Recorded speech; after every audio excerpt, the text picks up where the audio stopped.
बार पूछ ले, एक बार लिख ले रहे हैं यहाँ पे जो जो आर्टिकल हो गए थे, और फिर इनको बता दो इनमें क्या क्या हुआ है।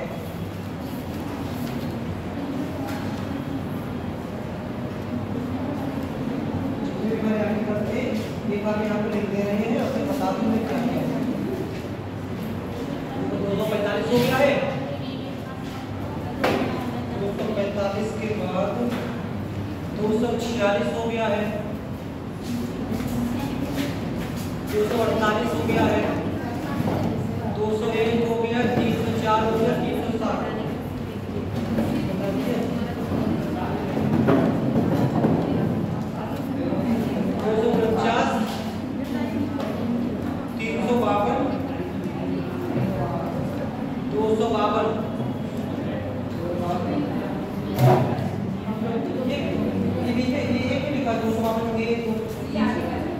नहीं तो ये इसके अंदर पूरा इंक्रीज और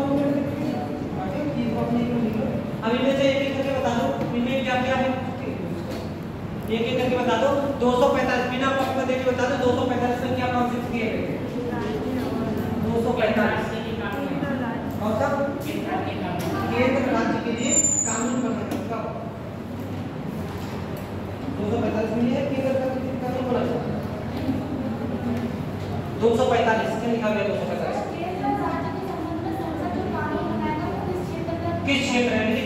उसका डायरेक्ट बोलिए, मतलब उसका विस्तार कहाँ तक उसका विस्तार जाएगा कि संसद द्वारा बनाए गए कानून पूरे भारत में और राज्य द्वारा बनाए गए कानून पूरे राज्य में लागू होगा। ठीक, 246 में क्या कहा गया था? अनुसूचित सबसे ऊपर की 3 सूचियां दी गई हैं। 248 में आपसे विषयों पर कानून बनाने का, 201 में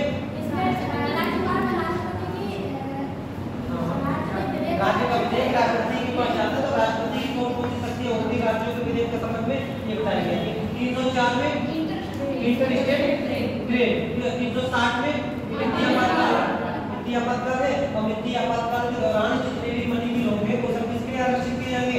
राष्ट्रपति के विचार के लिए। 249 में कानून बनाने का अधिकार मिल जाता है किसके द्वारा? राज्यसभा के द्वारा। जब राज्यसभा ऐसा कोई प्रस्ताव पारित करेगी 252 में राष्ट्रीय आपातकाल लागू होगा तो राज्य के आवंटन के लिए सभी कानून कौन बनाएगी? संसद बनाएगी। 252 में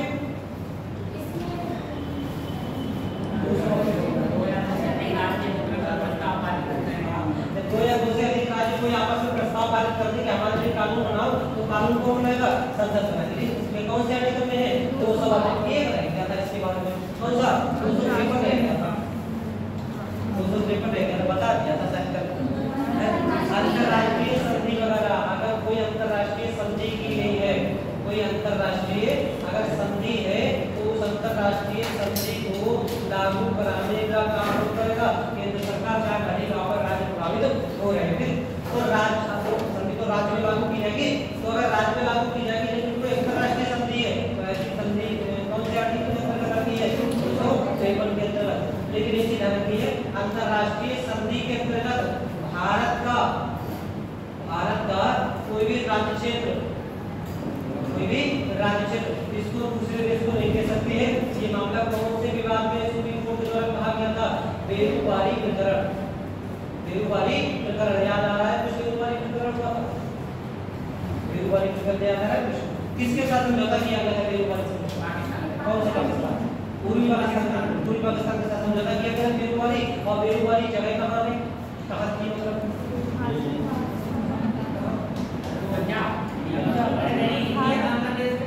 बांग्लादेश बॉर्डर बनेगी।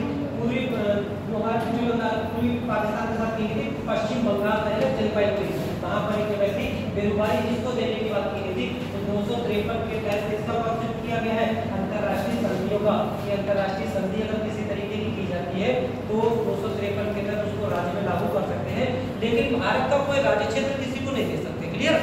इतने आर्टिकल आपको ध्यान रखने हैं कौन कौन से आर्टिकल में क्या क्या है। तो फिर से देख लो 245 की बात करें तो कहा गया कि संसद की विधि कहां तक लागू होगी और राज्य की विधि कहां तक लागू होगी, उसका राज्य क्षेत्रीय विस्तार ये कौन से आर्टिकल में कहा गया है? 245 में। 246 में यहां पर 3 सूचियां, 246 में 3 सूचियां कौन कौन सी? राज्य सूची, संरक्षण सूची। 208 1948 में यहाँ पर अवशिष्ट विषय दिए गए हैं। अवशिष्ट विषय के अवशिष्ट विषयों पर कानून बनाने का अधिकार किसके पास होगा? संसद के पास होगा। 201 में कहा गया है कि राज्यों के विधेयकों के संबंध में राष्ट्रपति की शक्तियां, कि अगर कोई विधेयक राज्यपाल आरक्षित कर लेता है तो राष्ट्रपति कौन कौन सी शक्तियों का प्रयोग करेंगे? आर्टिकल 201 के तहत। 304 में क्या कहा गया है? इंटर स्टेट ट्रेड, अंतरराज्यीय व्यापार को प्रभावित करने वाले कानून। अगर राज्य ऐसा कोई कानून बनाता है तो वो किसकी पूर्व अनुमति से बनाएगा? राष्ट्रपति की पूर्व अनुमति से। 360 में कहा गया है फाइनेंशियल इमरजेंसी की अगर किसी तरीके की तो वित्तीय आपातकाल लागू है, ऐसी सिचुएशन में राज्य के सभी धन विधेयक या वित्त विधेयक या बजट वगैरह इसके विचार के लिए आरक्षित किया जाएगा, राष्ट्रपति के विचार के लिए आरक्षित किया जाएगा। और कोई बता दो कि जब वित्तीय इमरजेंसी लागू होती है तो उस सिचुएशन में क्या किया जा सकता है? और कुछ कर सकते हैं? वित्तीय आपातकाल क्या होता है?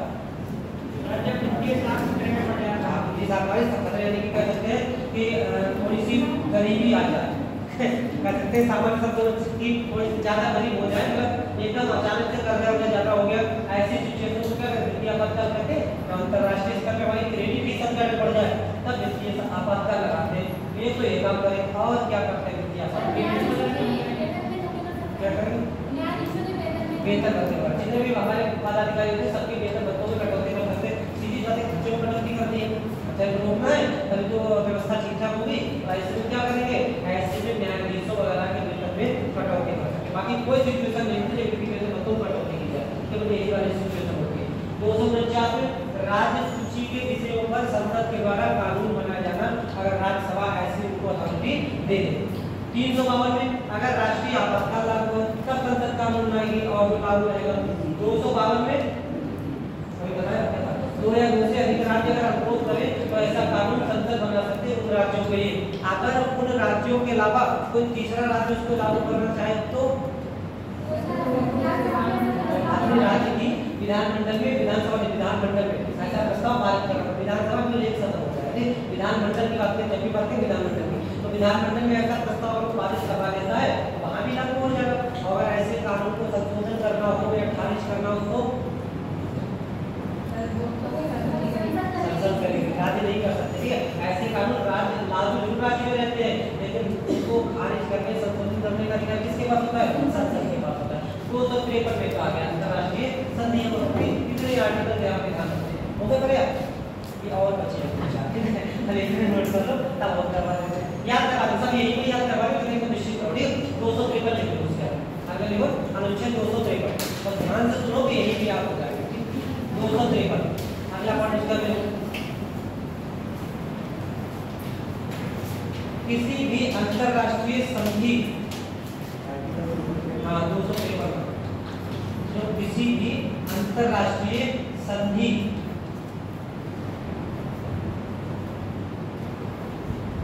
से संबंधित कानून, किसी भी अंतरराष्ट्रीय संधि से संबंधित कानून लागू करना, किसी भी अंतरराष्ट्रीय संधि से संबंधित कानून लागू करना। अगला पॉइंट, इस कानून के तहत, इस कानून के तहत, इस कानून के तहत भारत का कोई भी राज्य क्षेत्र, इस कानून के तहत भारत का कोई भी राज्य क्षेत्र किसी अन्य देश को, किसी अन्य देश को हस्तांतरित नहीं किया जाएगा, किसी अन्य देश को हस्तांतरित नहीं किया जाएगा। मतलब सोचिए इसका कि भारत का जितना एरिया, जैसे मान लिया हमने ऐसा करके भारत का पूरा एरिया बना लिया, तो इस भारत के एरिया को लेकर मान लिया हमने किसी देश के साथ कोई समझौता किया, ये कर दिया वो ले जाएगा पाकिस्तान। आज हमने पाकिस्तान के साथ समझौता कर रखा है और ये इतना हमारा निकला हुआ एरिया है, ये क्षेत्र ऐसे करके नहीं दे सकते। इसकी क्या प्रोसेस है? इसके संविधान के एरिया से पाकिस्तान को निकला हुआ है। ठीक, तो अगर ये क्षेत्र अगर पाकिस्तान को देना है तो ऐसे क्या करना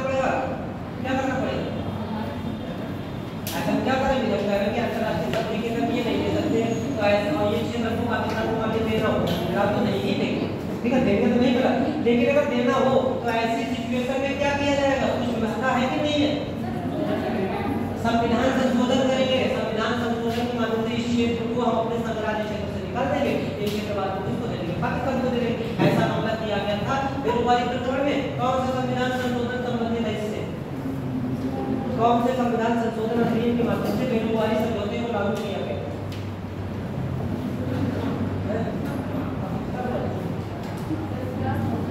क्या और पीछे जाओ, और पीछे जाओ, और पीछे जाओ। 9th कॉन्स्टिट्यूशन नवा संविधान संशोधन है, उसके माध्यम से बेरोजगारी समझौते को लागू किया गया। पढ़ना पढ़ के देखा करो पुराना, रोज कहते हैं पढ़ना इतने आर्टिकल हमारे यहाँ ध्यान करते हैं। आप देखो कुछ आर्टिकल हमारे और ध्यान रखने हैं आपको, जो हमारे केंद्र राज्य विभाग से ही संबंधित है। इनमें एक हमारा आर्टिकल आ जाता है केंद्र राज्य संबंधों में आर्टिकल 261, ये कर गए आपको आर्टिकल 261। देखो जैसे मान लिया आप लोगों ने यूपी बोर्ड से मान लिया किसी ने पढ़ाई करी, किसी ने सीबीएसई बोर्ड से पढ़ाई करी, किसी ने आईसीएसई बोर्ड से पढ़ाई करी। तो यहाँ पर मान लिया हमने कौन से बोर्ड से पढ़ाई की है, मान लिया यूपी बोर्ड से पढ़ाई की, ठीक है, हमने मान लिया यूपी बोर्ड से पढ़ाई की है। और मान लिया कि हम केंद्रीय विद्यालय, केंद्रीय विद्यालय होते सुने नहीं, केंद्रीय सरकार विद्यालय होते केंद्रीय विद्यालय, मान लिया केंद्रीय विद्यालय में किसी तरीके की वैकेंसी निकली है, केंद्रीय विद्यालय में किसी तरीके की वैकेंसी निकली है। केंद्रीय विद्यालय हमारे सीबीएसई बोर्ड में चल रहा है, सामान्यतः सीबीएसई बोर्ड पे ही चलते हैं, केंद्रीय सरकार वाले। ये कौन सा बोर्ड का है, सीबीएसई बोर्ड का है, लेकिन हमारे पास जो डिग्री है वो कौन से बोर्ड की है, यूपी बोर्ड की। हमने हाई स्कूल किया, इंटरमीडिएट किया, कौन से बोर्ड से किया, यूपी बोर्ड से किया। या फिर मान लिया हमने ग्रेजुएशन किया और ग्रेजुएशन या पोस्ट ग्रेजुएशन के बाद हमारे पास जो डिग्री है कौन सी यूनिवर्सिटी की है, महात्मा ज्योतिबा फुले ओरिजिनल यूनिवर्सिटी की। मान लिया दिल्ली विश्वविद्यालय में कहीं पर असिस्टेंट प्रोफेसर की जगह निकली है तो हमने पता पहले डिग्री करते और एमजेपी आदि से हमारे पास डिग्री है। वैकेंसी कहाँ निकली है, दिल्ली विश्वविद्यालय में निकली है। यूनिवर्सिटी देखो दूसरी है, यूनिवर्सिटी दूसरी होगी। हमारी यूनिवर्सिटी जहाँ से पढ़ाई की कौन सी है, एमजेपी आदि। ये भी देख लीजिए स्कूल बोर्ड दूसरा है, सीबीएसई बोर्ड। हमने किस बोर्ड से पढ़ाई की है, यूपी बोर्ड से पढ़ाई की। तो ये बताओ हमने यूपी बोर्ड से पढ़ाई की है तो यूपी बोर्ड का हमारा सर्टिफिकेट केवल उत्तर प्रदेश में ही मान्य होगा या ऑल इंडिया में सब जगह मान्य है, सब जगह मान्य। ऐसा क्यों होता है भाई, तमिलनाडु वाला क्यों हमारा लेगा सर्टिफिकेट? अगर तमिलनाडु में उनको नौकरी करने जाना है और तमिलनाडु वाले से डॉक्यूमेंट्स मांगेंगे तो अपना यूपी बोर्ड नहीं पकड़ाएंगे। पैसा थोड़ी उनको तमिलनाडु बोर्ड में पर्ची बनवा के पकड़ाएंगे, ऐसा थोड़ी करेंगे, यूपी बोर्ड नहीं पकड़ाएंगे। लेकिन फिर भी तमिलनाडु वाले यूपी बोर्ड के सर्टिफिकेट को मानते हैं, ठीक है। तमिलनाडु की किसी स्टेट यूनिवर्सिटी में भी अगर कोई वैकेंसी निकली है तो कौन सा यही एमजेपी आदि का ही अपना ग्रेजुएशन पोस्ट ग्रेजुएशन का जो सर्टिफिकेट होगा वो पकड़ाएंगे। लेकिन नौकरी को कहाँ करनी है, तमिलनाडु यूनिवर्सिटी में करनी है या दिल्ली यूनिवर्सिटी में करनी है। ठीक, क्या होता है आर्टिकल 261।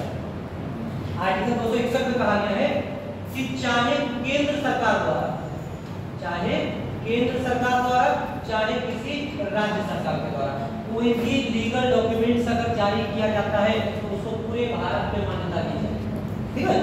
ये आर्टिकल 261 में कहा गया है कि चाहे केंद्र सरकार के द्वारा और चाहे किसी राज्य सरकार के द्वारा कोई भी लीगल डॉक्यूमेंट्स जारी किया जाता है। लीगल डॉक्यूमेंट्स क्यों, लीगल थोड़ी है, अर्थात कोई भी लीगल डॉक्यूमेंट्स अगर जारी किया जाता है तो उसको पूरे भारत में मान्यता दी जाएगी। ये आर्टिकल 261 के तहत बात की, ठीक है। देवा क्लियर। तो ये जो हमारे बोर्ड की सर्टिफिकेट्स दूसरे बोर्ड में चल जाते हैं या हमारे बोर्ड हमारी यूनिवर्सिटी के डॉक्यूमेंट्स दूसरी यूनिवर्सिटी में चल जाते हैं, तो कौन से आर्टिकल के तहत बात की गई है, आर्टिकल 261 के तहत।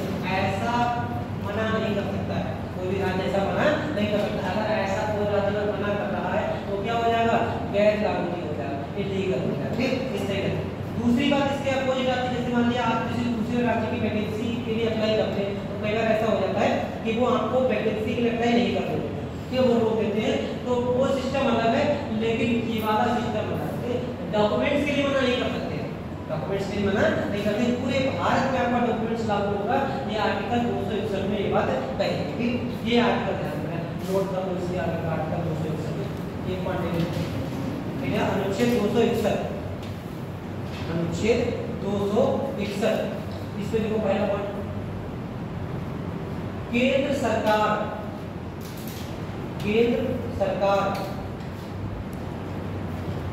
या राज्य सरकार केंद्र सरकार या राज्य सरकार द्वारा पारित, केंद्र सरकार या राज्य सरकार द्वारा पारित कोई भी लीगल डॉक्यूमेंट, कोई भी लीगल डॉक्यूमेंट पूरे भारत में, पूरे भारत में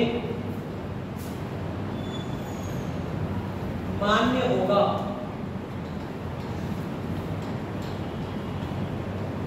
पूरे भारत में मान्य होगा। 4 आर्टिकल हम देखते हैं, ठीक है, 312, 265, 275 और 282। हम लोग सारे आर्टिकल यहाँ पे लिख के भी रहने दे रहे हैं, सारे आर्टिकल एक बार रिवाइज करा देंगे, यहीं पे भी याद हो जाएगा। ठीक है, देखो इनके एक एक करके हम लोग देखें। 312 आप लोगों का पढ़ा हुआ है। 312 में क्या कहा गया है? All India service, Akhil Bharatiya सेवा। अगर कोई भी अखिल भारतीय सेवा गठित करनी है तो ऐसा गठन करने का अधिकार किसके पास होता है? संसद के पास।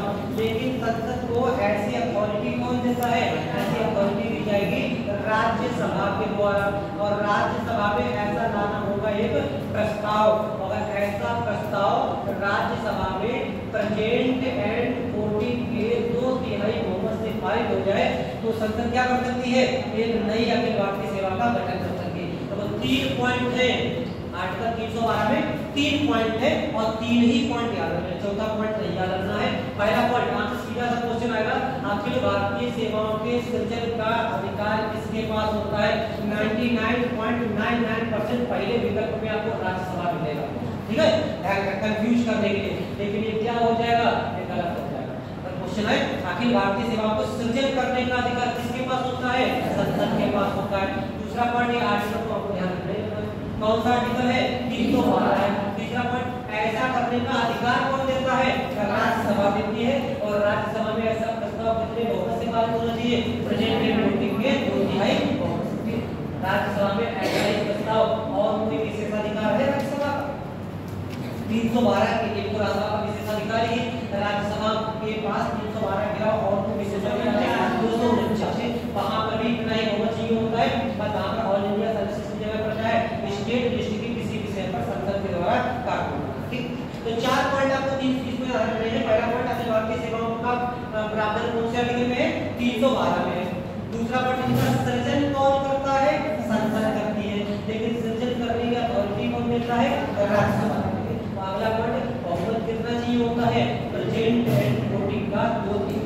ठीक है, इतने पॉइंट ध्यान रखते हैं। अगला देखो एक आर्टिकल ध्यान रखना है, आर्टिकल 265। ये बताओ अच्छा, जैसे मान लिया अगर सरकार को किसी तरीके का कोई टैक्स लगाना हो तो सरकार लगा सकती है ऐसे ही या नहीं लगा सकती है? ऐसे ही नहीं लगा सकती। कैसे लगा सकती है? विधेयक ला के। बताओ सही है गलत है?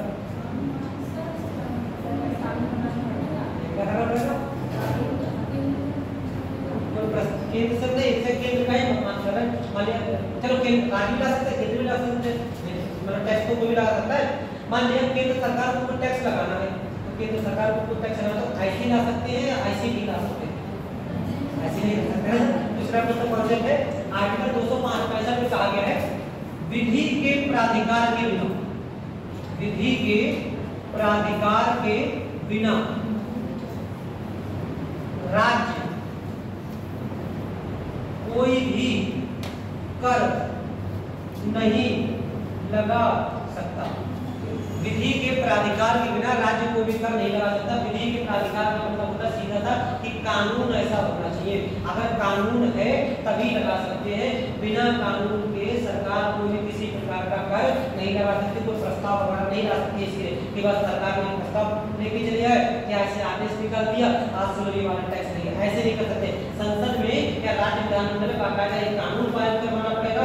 अगर एक कानून पारित हो जाता है तभी कोई टैक्स लगाएंगे। टैक्स लगाने का कौन से आर्टिकल में है? 265 में। अब एक क्वेश्चन बता दो बस, कई बार आपको मिलता है टोल, जाते हैं रोड पे जाते हैं लोग आपको ना टोल, तो कमेंट बोलते हैं टोल टैक्स कितना लगता है, ऐसे के बात करते हैं। तो टोल टैक्स होता है सही है, टोल टैक्स नहीं होता है, ठीक है, टोल शुल्क होता है। टोल प्लाजा में जाए, जब भी किसी टोल प्लाजा, आप ध्यान से देखना उस पर लिखा होगा शुल्क प्लाजा या शुल्क की दरें, ऐसे कहीं पर कर की दरें लिखा हुआ नहीं है। किसी भी टोल पर आपको कभी टोल टैक्स लिखा हुआ नहीं, केवल टोल लिखा होगा, टोल प्लाजा ऐसे करेगा, टोल की दरें ऐसे लिखोगे, लेकिन कहीं पर भी आपको कर लिखा हुआ शब्द नहीं मिलेगा। और ध्यान रखना टोल हमारा कर नहीं होता है, टोल क्या होता है, शुल्क होता है। आपको प्लीज टैक्स और शुल्क यानी कि फीस में कोई अंतर बताया था, टैक्स और फीस में क्या अंतर होता है, अंतर बताया था। टैक्स मतलब कर और शुल्क इसमें कुछ अंतर होता है, क्या अंतर होता है?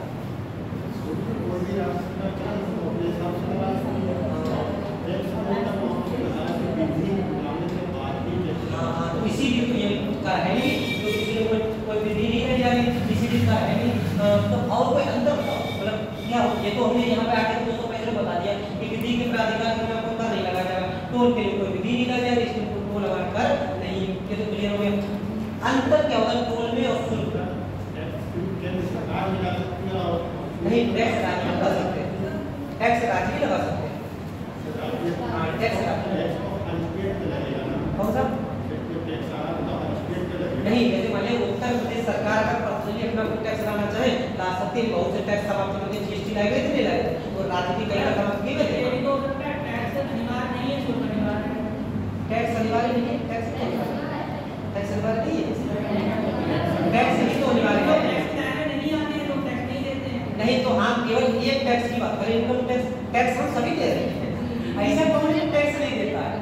एक बच्चा जब जन्म ले लेता है तो जन्म लेने का उसका टैक्स देना शुरू, ठीक है?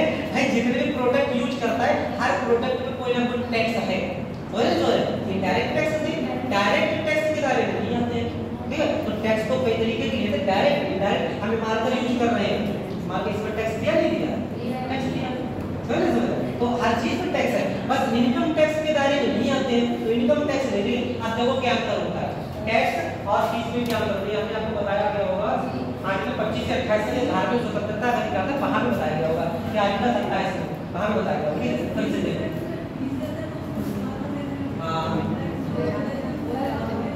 थोड़ा थोड़ा सा सही बताया है, हां किसी दूसरे पर खर्च किया जाता है, उसी पे खर्च किया, ये अंतर होता है। जो टैक्स होता है ये वसूल हमसे किया जाएगा, खर्च किसी और पे कर दिया जाएगा, समझे? हमसे पैसा वसूल किया गया और पता लगा दिल्ली मुंबई एक्सप्रेस वे बन रहा है, हम कभी गए भी नहीं, ठीक है ना, हो सकता है कभी जाए भी नहीं, कि अब तक कभी पहुंचे ना पहुंचे, 20 मिनट टीवी से बात कभी निकले ना निकले, वो पता लगा। लेकिन शुल्क फीस जो लेगा जो उसका सुविधा का यूज करेगा उससे ले लिया जाएगा। हम अगर अपनी 4 व्हीलर लेके जाएंगे तो शुल्क देंगे, और हम चूंकि अपनी 2 पहिया वाली से जाते हैं तो कहीं चले जाते हैं, समझ रहे सर? तो जो उस सुविधा का लाभ उठाएगा उसको शुल्क देना पड़ेगा, और जो सुविधा का लाभ नहीं उठाएगा उसको शुल्क नहीं देना पड़ेगा। ये अंतर होता है, मतलब ये जिससे लिया जाएगा उसी को सुविधा दे दी जाएगी, टैक्स लिया किसी से जाएगा और खर्च किसी पे लिया जाएगा, ठीक है? ये अंतर होता है। तो ये चीज हमारी यहाँ पर टैक्स की बात की गई है, यहाँ पर किसी प्रकार की शुल्क की बात नहीं की।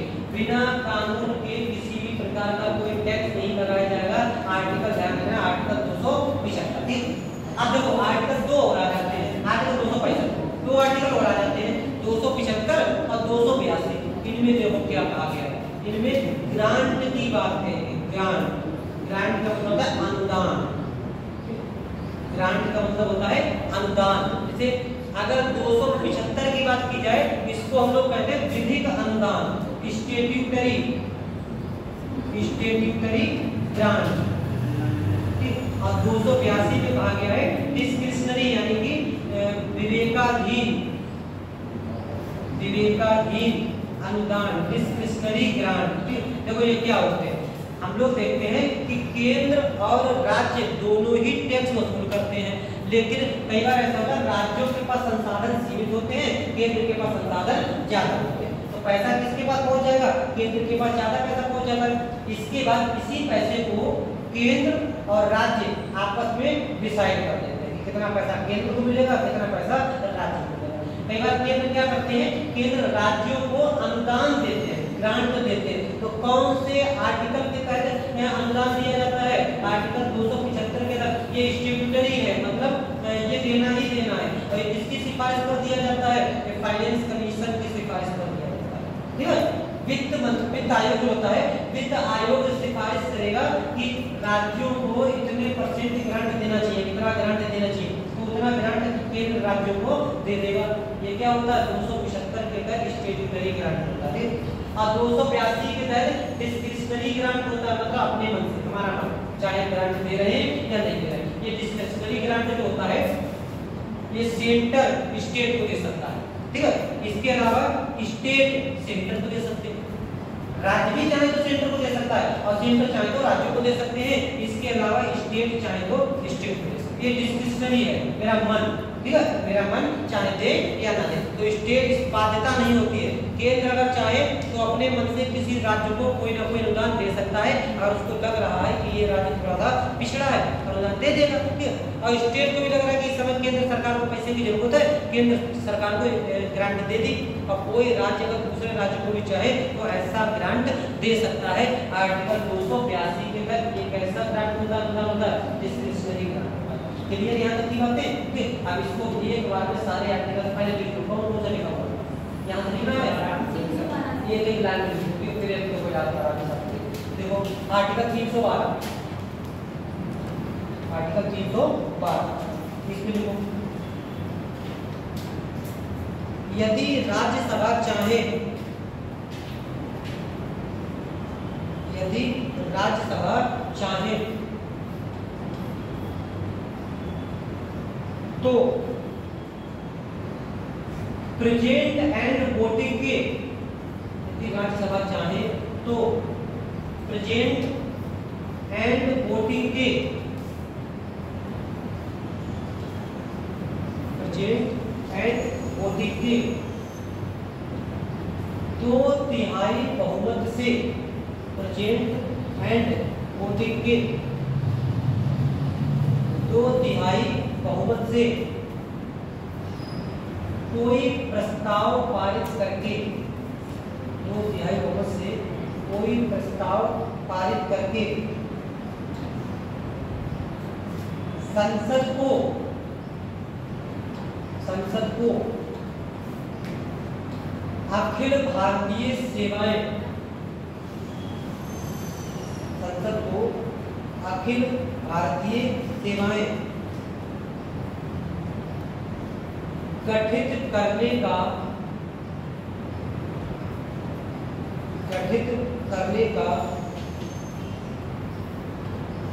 अधिकार दे सकती है, अधिकार दे सकती है।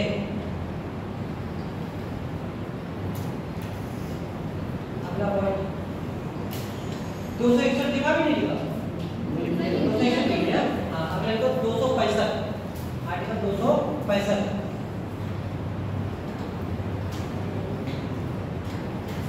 चलो, विधि के प्राधिकार के बिना, विधि के प्राधिकार के बिना कोई भी कर, विधि के प्राधिकार, विधि के प्राधिकार के बिना कोई भी कर नहीं लगाया जाएगा, कोई भी कर नहीं लगाया जाएगा।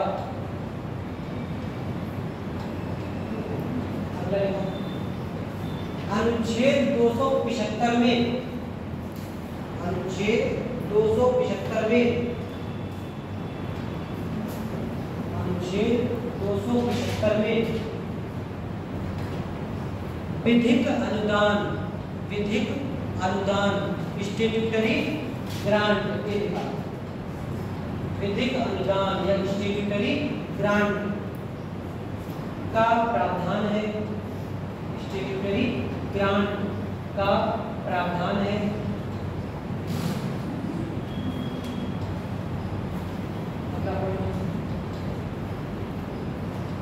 ये है अनुदान, ये है अनुदान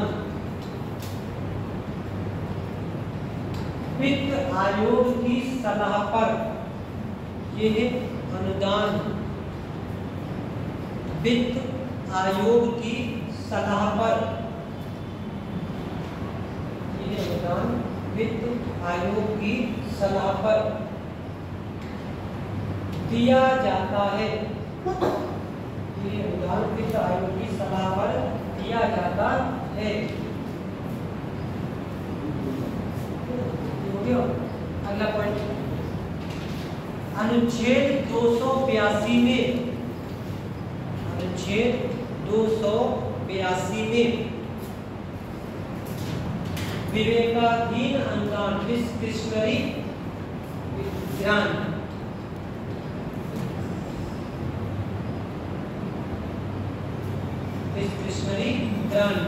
या विवेकाधीन अनुदान का प्रावधान है। विवेकाधीन अनुदान का प्रावधान है।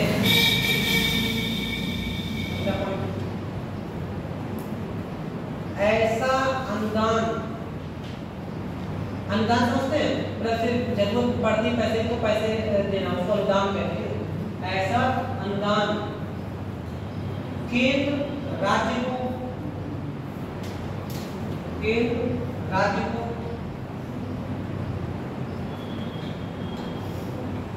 राज्य केंद्र को या कोई राज्य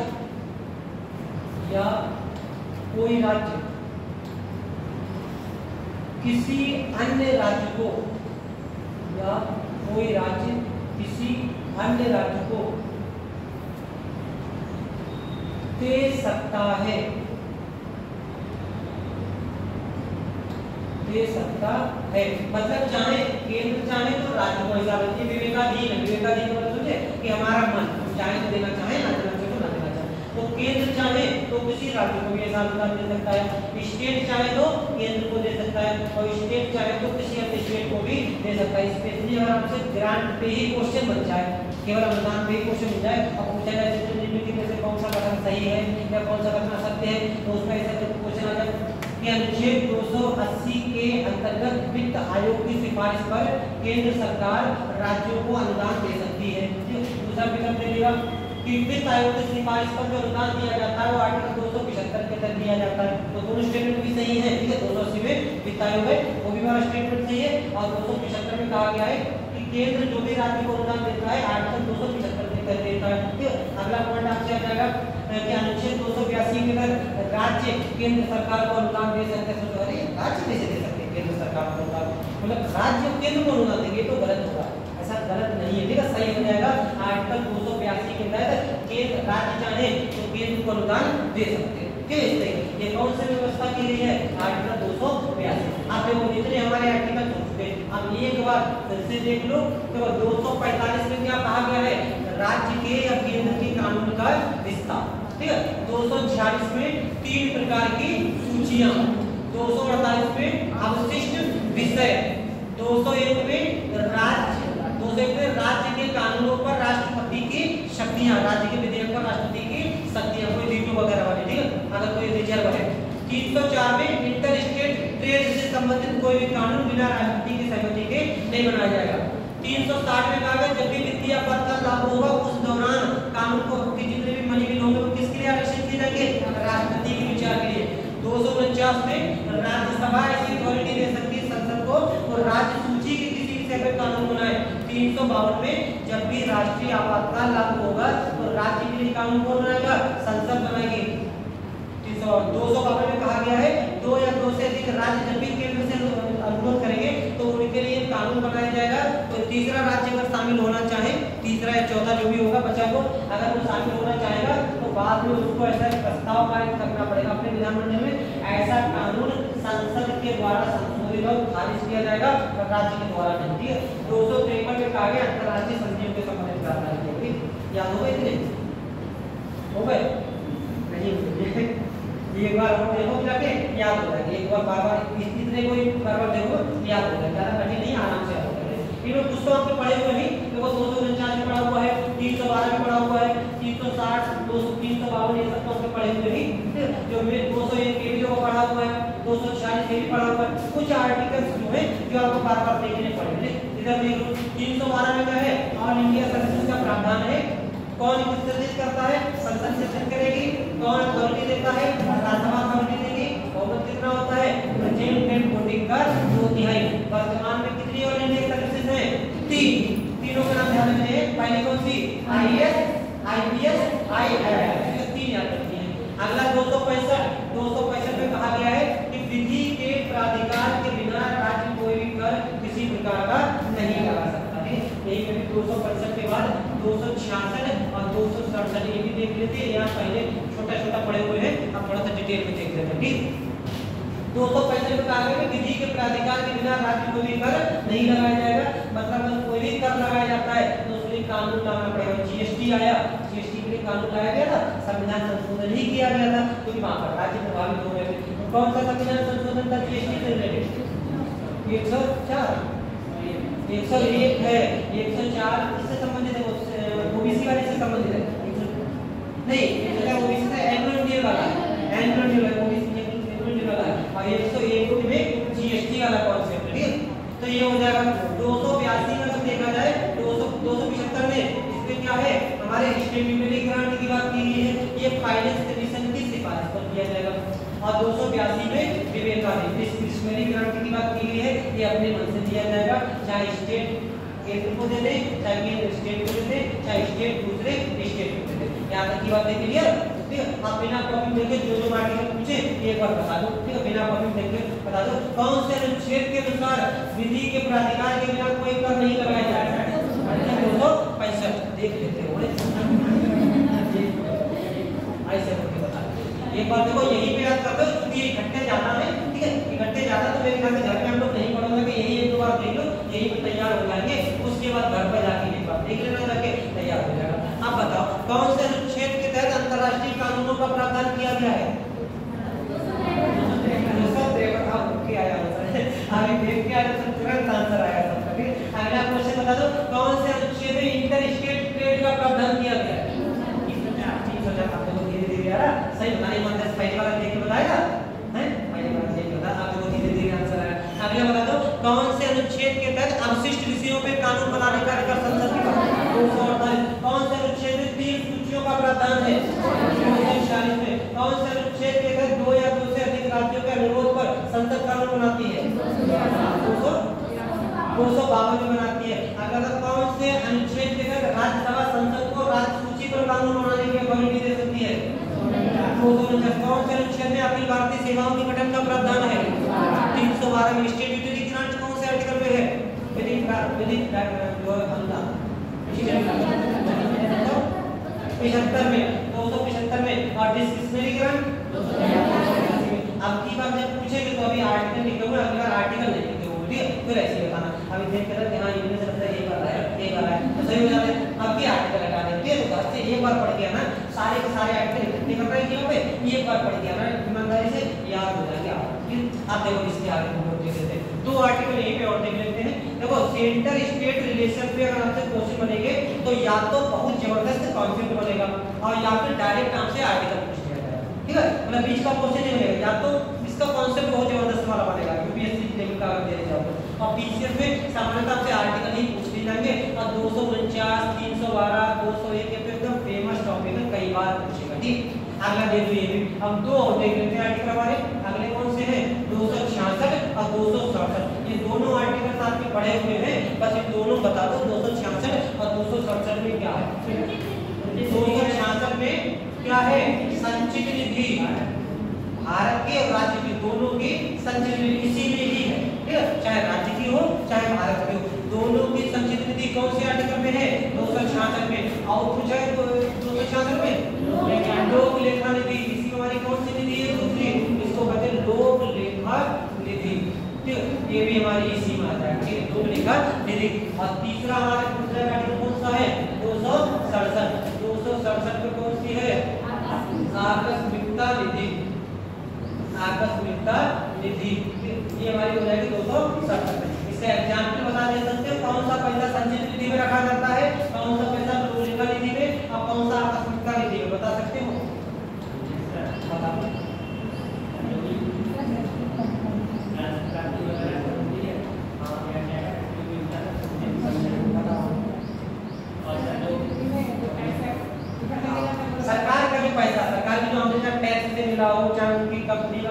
लाभांश वगैरह मिला हो वो सब किसमें रखा जाएगा, संचित निधि में रखा जाएगा।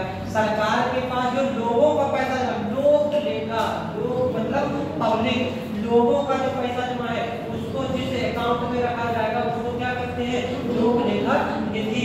और तीसरा अचानक तुक्के को ऐसा पैसा बना रखा है कि अगर कभी इमरजेंसी आ गई तो पैसा खर्च करना पड़े, उसको कौन से रखेंगे, आकस्मिकता निधि में रखेंगे। जैसे मान लिया एक एग्जांपल के तौर पे ले लें, मान लीजिए अपनी पूरी प्राइवेट कोचिंग है, ठीक है, पर क्लास में बोलिए अपनी गवर्नमेंट है फीस नहीं दी जाती, लेकिन मान लिया अगर एक प्राइवेट कोचिंग होती, हम यहाँ पे मान लीजिए पढ़ा रहे हैं, 8 लोगों से फीस लेके पढ़ाते, ठीक है, 5 लोगों से फीस लेते, हमने मान लिया एग्जांपल के तौर पे कि हमने 1000 रुपया फीस डिसाइड कर रखी है कि हम पर मंथ 1000 रुपया फीस देंगे, ठीक है, ये हमने डिसाइड कर रखा है। मान लिया कोई आपने क्या किया, आपने 1 महीने के बाद हमें फीस दे दी 2000 रुपया में दे दी कि सर 1000 रुपया तो महीने की फीस हो गई, 1000 मेरे पास तो 1000 खर्च हो जाएंगे, आप रख लो, बाद में आपसे ले लेंगे, ठीक है। आपने घर पर कितने रुपए जमा किए, 2000 जमा किए, मतलब 2000 से 2000 मेरे हो गए क्या, तो नहीं, मेरे कितने हुए 1000, ठीक है, 1000 रुपया मेरे हो गए। बाकी के जो 1000 रुपया है ये पब्लिक यानी कि आपके ऊपर जमा, ठीक, तो इसको कौन से अकाउंट में जमा करेंगे, इस वाले, ठीक है, इसको अपने डेली खर्चा वाले पर्स में नहीं रखेंगे, इसको अलग करके रख देंगे कि आप तक कभी मांग के तो उनको वापस करने पड़ेंगे, ठीक है। तो ऐसे तो ये 1000 ये कौन से खाते में चले जाएंगे, लोक लेखा निधि में। बाकी के जो 1000 रुपया बचा हुआ है ये मेरे होगा, ये चाहे समोसा खाए, चाहे आपसे स्प्राइट भी कर, कुछ भी कर, ऐसा हो गया। लेकिन हमें पूरा पैसा अपना संचित निधि के माध्यम से खर्च नहीं करें। हमने मान लिया कि अचानक, क्योंकि हम पता लगे डेली बाइक से आते हैं, बाई चांस किसी दिन अचानक आ रहे हैं, रास्ते में बाइक में किसी तरीके की कोई दिक्कत हो जाए, क्योंकि ये तो हम पैसा पूरा खर्च कर लेते, 1000 रुपया खर्च कर लेते, इसको बचाते नहीं, हमने मान लिया तब, ठीक। और हमने सोचा अगर बाइक अचानक बाइक खराब हो जाए तो पैसा कहाँ से लेके आएंगे, पापा से मांगे, पापा का तो लल्ला कमा रहे हो ना, हम काहे को दें, ठीक है, तो थोड़ी देंगे। ऐसे में क्या करेंगे, इस 1000 रुपया में से 800 रुपया कहाँ रखेंगे, संचित निधि में, बचेंगे 200 रुपया, 200 रुपया कहाँ रखेंगे, आकस्मिकता निधि में, ठीक है, कंटिजेंसी फंड ऑफ इंडिया, ठीक है, अचानक की सिचुएशन से निपटने के लिए यही जो हमारी आमदनी है, इसी आमदनी में से थोड़ा बहुत पैसा कहाँ रख लेंगे, इस वाली निधि में रखेंगे, ठीक है। तो ऐसे 3 प्रकार की हमारी निधियां हो जाएंगी। अगर पब्लिक का पैसा है तो कौन से में रखेंगे, लोक लेखा निधि में। सरकार की अपनी आमदनी वगैरह का पैसा है तो कौन से रखेंगे, संचित निधि में। और इसी में से थोड़ा सा पैसा कौन से रख लेंगे, आकस्मिकता निधि में। मतलब ये जो 1000 रुपया आपका रखा हुआ है, इसमें से 200 रुपया बचा कर रखेंगे, उस वाले में बचा कर रखेंगे, थोड़ी बचा कर रखेंगे। तो पब्लिक के पैसे में से नहीं बचाएंगे, वो तो पब्लिक का पैसा देना है, लेकिन जो हमारा पैसा खुद का है उसमें से बचा के कहाँ देंगे, आकस्मिकता निधि, ठीक। आप देखो इसमें कौन कौन सा पैसा कैसे कैसे करके जमा करते हैं। जैसे मान लिया, और ये राज्य सरकार और केंद्र सरकार दोनों का होता है, जितना भी राजस्व का पैसा होता है, ठीक है, ये सब कहाँ जाता है, संचित निधि में जाता है। सरकार को जो भी लाभांश प्राप्त होता है ये सब कहाँ जाता है, संचित निधि में। लाभांश समझते हैं, डिविडेंड, लाभ का अंश। सरकार की अगर कोई कंपनी वगैरह चले, एनटीपीसी, ओएनजीसी, रेलवे, सब सरकारी कंपनी है, इनसे जितना भी प्रॉफिट बचता है उसको क्या कहते हैं, लाभांश कहते हैं। ये सब कहाँ जाता है, सरकार की संचित निधि में जाता है। संचित निधि में से कोई भी पैसा बिना संसद की अनुमति के नहीं निकाल सकते, और संसद में भी कौन, लोकसभा, और राज्यों में कौन, विधानसभा। मतलब अगर संचित निधि में से कोई पैसा निकालना है तो उसे विधेयक लाना पड़ता है, विनियोग विधेयक, उसके माध्यम से पैसा निकाला जाएगा। और ये धन विधेयक की तरह होता है, कहाँ पारित होता है, केंद्र में लोकसभा और राज्य में विधानसभा। तो इसमें से पैसा तो निकाल नहीं सकते संचित निधि में, ठीक है। दूसरा, लोक लेखा निधि में जितना भी पब्लिक अपना पैसा जमा करती है, जैसे मान लिया हमने एक योजना में हिस्सा ले रखा है, सुकन्या समृद्धि योजना, ठीक है, मान लिया सुकन्या समृद्धि योजना, हमें पता लगा अपनी वाली बेटी है उसका हमने खाता खुला रखा है सुकन्या समृद्धि योजना में, और इसके तहत हर महीने पैसा जमा कर रहे हैं, महीने जो भी सिस्टम का बना करें, तो ये पैसा हमारा जमा हो गया सरकार के पास, ये समय के बाद हमको वापस मिल जाएगा। इसको कौन से खाते में सरकार रखेगी, लोक लेखा निधि में। अब ये सरकार जो भी हमको इसको रिटर्न देगी उसका क्या किया जाता है, इस पैसे को सरकार कहीं ना कहीं इन्वेस्ट कर देती है, और इन्वेस्ट करने के बाद वही पैसा हमको मिल जाता है। अब इसी में से सरकार क्या करेगी, थोड़ा सा पैसा आकस्मिकता निधि में से निकालेगी। अचानक अगर कोई आपदा आ जाए या कोई भी समस्या आ जाए और सरकार को अचानक पैसे की जरूरत पड़ जाए, तो चूंकि संचित निधि में से पैसा निकाल नहीं सकते हैं भाई, संसद जब तक अनुमति नहीं देगी तब तक निकाल नहीं सकते। मान लिया भूकंप आ गया, ठीक है, अचानक मान लिया भूकंप आ गया और सत्र पता नहीं कब नहीं समाप्त हुआ था, 2 दिन के बाद किसी तरीके की कोई प्राकृतिक आपदा आ गई, ऐसे पैसे की जरूरत है कि नहीं, पैसे की जरूरत है, पता नहीं सत्र 1 महीने बाद आएगा। ऐसा करते हैं अभी थोड़ा सा पहले तो लोगों को 1 महीने बाद वो राहत कार्य चलाएंगे, 1 महीने बाद राहत कार्य चलाएंगे, 1 महीने बाद तो नहीं चलाएंगे, राहत कार्य तुरंत चलाने पड़ेंगे। पैसा कहाँ से आएगा, पैसा यहाँ से आकस्मिकता निधि से। इसको बोलते हैं सरकार का ब्लैंक चेक, सरकार का ब्लैंक चेक, पूरा चेक एकदम, जितना चाहे पैसा उतना निकाल सकते हैं, किसके माध्यम से, आकस्मिकता निधि। तो 3 प्रकार की हमारी निधियां होती हैं, 266 में ये वाली दोनों होती है और 267 में आकस्मिकता निधि होती है। इसको कौन संचालित करता है, इसको राष्ट्रपति संचालित करता है और किसके माध्यम से, राष्ट्रपति संचालित करता है, वित्त मंत्रालय के वित्त सचिव के माध्यम से संचालित किया जाता है। क्लियर है बात है, और यही हमारे केंद्र की होती है और यही हमारे राज्य की नहीं आती है। आर्टिकल हमारे केंद्र राज्य में अलग अलग नहीं है। जिनमें से अगर खर्चों की बात करें तो सरकार अपना खर्चा कौन से में से करेगी, संचित निधि से करेगी, सीधी सी बात है, सरकार को आमदनी इससे हो रही है तो खर्चा कौन से में से करेगी, इसी में से तो करेगी। तो जितने भी सरकार के कर्मचारी वगैरह होते हैं उन सबका वेतन भत्ता कहाँ से दिया जाता है, संचित निधि से दिया जाता है। संचित निधि से किए जाने वाले खर्चे भी 2 प्रकार के होते हैं, ठीक है, संचित निधि से किए जाने वाले खर्चे 2 प्रकार के होते हैं। एक को बोलते हैं हम लोग संचित निधि पर भारित व्यय, संचित निधि पर भारित व्यय, और दूसरा होता है संचित निधि से, संचित निधि से किए जाने वाले व्यय, किए जाने वाले व्यय, संचित निधि से किए जाने वाले व्यय। फिर एग्जाम्पल इसी को एग्जाम्पल के तौर पे समझो, जैसे मान लिया हम डेली ही बाइक से आते हैं, ठीक है, तो इस बाइक का जो भी खर्चा वाले पेट्रोल वगैरह करते हैं वो सब कहाँ से, हम अपनी संचित निधि में से खर्च करेंगे, ठीक है। तो ये बताओ हमने अपनी संचित निधि में से खर्च कर दिया, ये तो डेली होना ही होना, ठीक है, मतलब हमें चाहे कुछ भी इसमें कटौती नहीं कर सकते। इसके अलावा मान लिया कि हम यहाँ पे आते हैं तो यहाँ पता लगे थोड़ा बहुत खाने के लिए भी खर्चा कर देते हैं, मान लीजिए 100 रुपया पैसे खर्चा कर दिया, एक एग्जाम्पल के तौर पर ले लेते हैं कि 200 रुपया का हमने पेट्रोल खर्च किया है, एक एग्जाम्पल के तौर पर ले लेते हैं कि यहाँ तक आने पे 200 रुपया का हम पेट्रोल खर्च करते हैं और 100 रुपया हम पैसे खर्च कर देते हैं। मान लिया कि बढ़िया वाले होटल में चले जाते हैं, कौन से में, बदनाम लस्सी का, बदनाम लस्सी का, इसमें चले जाते हैं, महंगा होटल है, एक बार चले गए 30 रुपए के 2 समोसे दे दिए थे, तो महंगा होटल है नहीं, बदनाम लस्सी के लिए तो महंगा होटल है। तो मान लिया इसमें जाके खर्चा करते हैं और ये कितने का, 100 रुपया का वाले खर्चा करते हैं, ठीक। तो ये तो हमारा ये वाला खर्चा है, ये वाला खर्चा है। अब ये बताओ इस वाले खर्चे में किसी तरीके की कटौती कर सकते हैं 200 रुपए वाले में, नहीं कर सकते, ये तो होना ही होना। इस वाले में किसी तरीके की कटौती कर सकते हैं, नहीं कर सकते भाई, जरूरी थोड़ी बदनाम वाले नहीं है, कहीं भी हल्के फुल्के होटल में भी जाके खा सकते हैं, इसमें कटौती कर सकते हैं। तो 2 तरीके के खर्चे होते हैं, एक को बोलते हैं संचित निधि पर भारित व्यय, ये वाला व्यय इसको बोलेंगे संचित निधि पर भारित व्यय, और इस वाले को बोलेंगे संचित निधि से किया जाने वाला, ठीक। तो जो संचित निधि पर भारित व्यय होता है इस पर सदन में चर्चा तो होती है, ठीक। घर पे से पूछा तो जाएगा बेटा 300 रुपया कैसे खर्च किए, तो हम बताएंगे कि 200 रुपया का पेट्रोल खर्च हो गया, ठीक है, बताएंगे। लेकिन घर वाले ये कि ना तुमने 200 का पेट्रोल कैसे डलवाया, 150 का डलाते, क्या कहेंगे घर वाले, नहीं कहेंगे, रास्ते में ही रुक जाएंगे।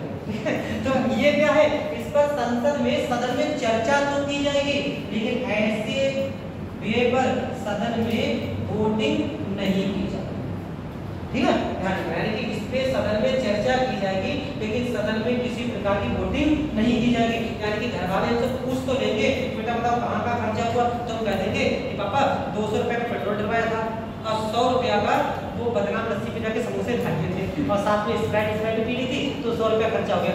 तब इस पे तो नहीं कहेगा कोई कि ना 200 का तुमने क्यों डलाया, 150 का डलाते कोई नहीं कहेगा, लेकिन इसका कोई ना कोई कह देगा कोई जल्दी बदनाम वाले में जानेंगे, सस्ते वाले को ना जा पाए, कहेंगे कि नहीं कह सकते, ठीक। मतलब संचित निधि से किए जाने वाले व्यय इस पे संसद में चर्चा भी होती है और संसद में इसमें वोटिंग भी की जाएगी।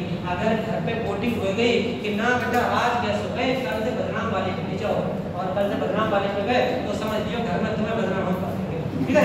तो कल से जाएंगे बदनाम वाले पे? हम नहीं जाएंगे। तो इसको क्या बोलते हैं? इसको तो संचित निधि से किए जाने वाले व्यय, ठीक। तो दो प्रकार के व्यय हमारे होते हैं। संचित निधि पर भारित व्यय, यानी कि जैसे जितने भी अधिकारी कर्मचारियों को वेतन होते हैं इतना तो खर्चा करना ही करना है। आप पता लगे संसद कह रही है 5 लाख रुपया दो, क्योंकि हमें राष्ट्रपति को वेतन देना है। सरकार कह रही है कि 5 लाख रुपया दो, राष्ट्रपति को वेतन देना है इस महीने का। अब संसद के लोकसभा कह रही है 5 लाख क्यों नहीं, 4 लाख नहीं दे सकते क्या? भाई 5 लाख देगा तो 5 लाख देना ही देना पड़ेगा। तो उस पर चर्चा होगी, लेकिन वोटिंग किसी प्रकार की नहीं, ठीक है। दूसरा पॉइंट, और यहाँ पे चर्चा केवल फॉर्मेलिटीज के तौर पे होती है, ठीक है, कोई खास चर्चा नहीं होती। लेकिन संचित निधि से किए जाने वाले व्यय, यानी कि ऐसे व्यय जिनमें कटौती कर सकते हैं, सरकार के ही लेकिन कटौती कर सकते हैं, वहां पर चर्चा भी की जाएगी और फिर वोटिंग भी की जाएगी, ठीक है। ये इतना ध्यान पॉइंट याद रखना है आपको। भारत के या राज्य की किसी प्रकार की नीति हो, क्लियर यहाँ तक की बातें, ठीक। नोट कर लो, चलो। सरकार की निधियां, सरकार की निधियां, फंड,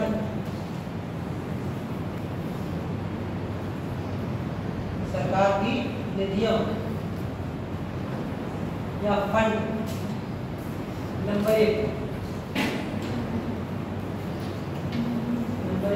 अनुच्छेद 266 में, अनुच्छेद 266 में भारत सरकार, अनुच्छेद 266 में भारत सरकार और राज्य सरकारों की, और राज्य सरकारों की संचित निधि, संचित निधि, तो कंसोलिडेटेड फंड की संचित निधि और लोक लेखा निधि,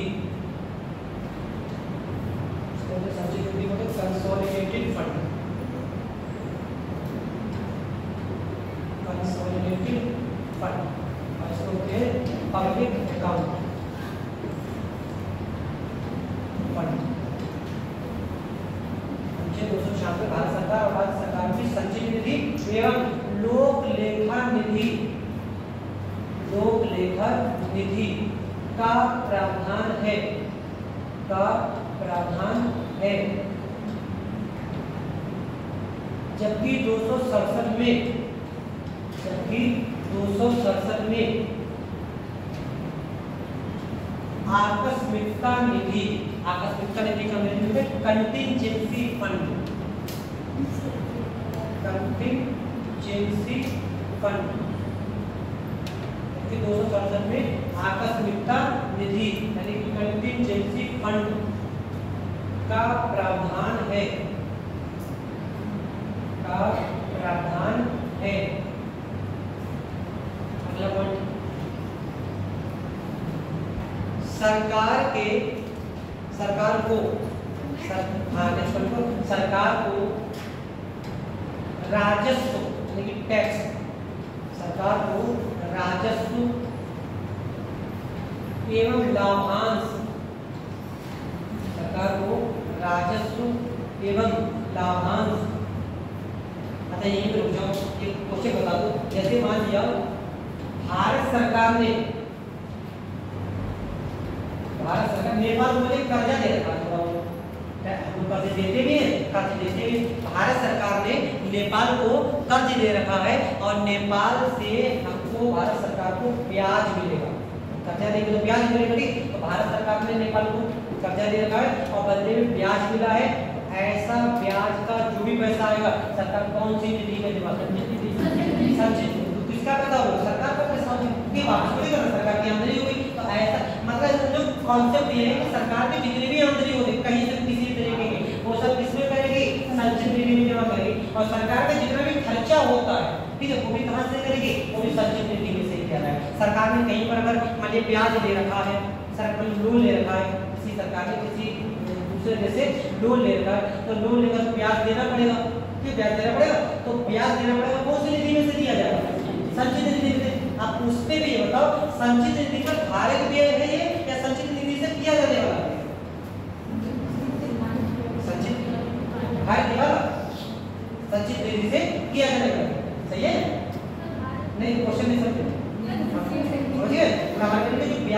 देंगे दूसरे देश को, हमें अमेरिका से लोन ले रहा है, अमेरिका को लोन दे ब्याज देंगे नहीं देंगे, तो ब्याज देंगे तो ब्याज ये तो हमको जो पता है ठीक है संचित निधि से दिया जाएगा। संचित निधि में भी कैसा व्यय होगा, संचित निधि पर भारित व्यय होगा या संचित निधि से दिया जाने वाला व्यय? संचित निधि पर भारित व्यय, सही है, संचित निधि से दिया जाने वाला ब्याज तो देना पड़ेगा, ब्याज नहीं दिया तो अगली बार तो नहीं मिलेगा। ठीक है, अंतरराष्ट्रीय स्तर पर छवि खराब हो जाएगा, अमेरिका 10 देशों जाके कहेगा कि भारत को लोन ना देना, वो तो जो ब्याज पे भी हेरा फेरी करते हैं कि पता लगे 1 लाख का ब्याज बना तो हमसे मेरा 90,000 दे दो, ऐसे कैसे ले ले भाई?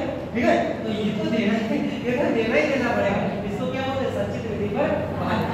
जो खर्चा जरूरी है जिसको कटौती कर ही नहीं सकते उसको बोलते हैं संचित निधि पर भारित। लेकिन अगर संचित निधि में कटौती मतलब जहाँ पर कटौती कर सकते हैं उसको बोलेंगे। किसी योजना पर पैसा खर्च करना है, कोई योजना चला रही है उसमें पैसा खर्च करना है तो वो किस पर होता है, वो संचित निधि से किया जाने वाला है। मनरेगा है, मान लिया भले इस बार मनरेगा पर 20,000 करोड़ रुपया खर्चा आपने किया है, कोई जरूरी थोड़ी है 20,000 करोड़ खर्च करें, ज्यादा भी कर सकते हैं कम भी कर सकते हैं। तो ऐसे ये कौन सा भी होता है, किसी भी योजना पर जो पैसा खर्च किया जाता है वो कौन सा होता है, वो ये वाला होता है। योजना पर कम भी तो कर सकते हैं, आपके हमारे पैसे की स्थिति थोड़ी ठीक नहीं है, पैसा करते हैं आप तो कम खर्चा कर देते हैं। ठीक है, इस तरीके से तो संचित निधि से दिया जाने वाला है और संचित निधि में भारत के दोनों का अंतर ध्यान रखना होगा। अगला पॉइंट उसी में क्या लिखा, भारत सरकार का राजस्व लाभांश या ब्याज प्राप्ति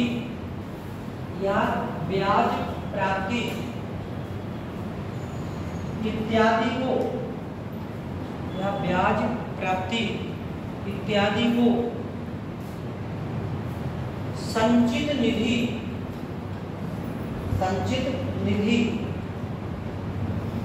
में शामिल किया जाता है,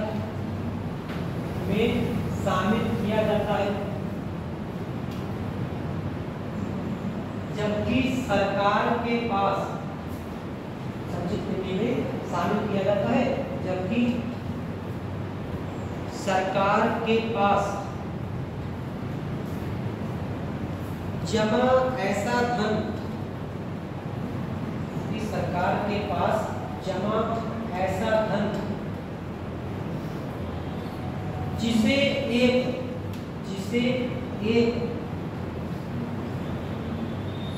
निश्चित समय के बाद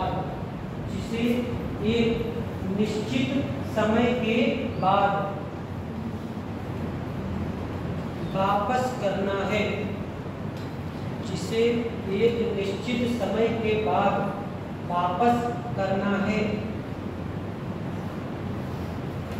उसे लोक लेखा निधि में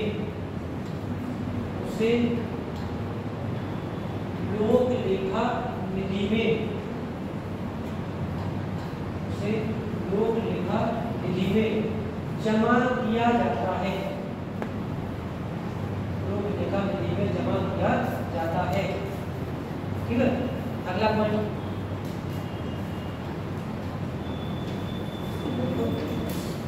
संचित निधि का संचालन या संचित निधि पर नियंत्रण, संचित निधि पर नियंत्रण, संचित निधि पर नियंत्रण निम्न सदन के द्वारा, निम्न सदन यानी कि केंद्र में लोकसभा और राज्य में विधानसभा, संचित निधि पर नियंत्रण निम्न सदन के द्वारा किया जाता है,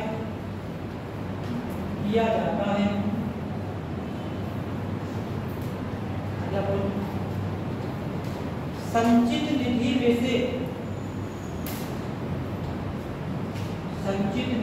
से कोई भी धन, संचित निधि में से कोई भी धन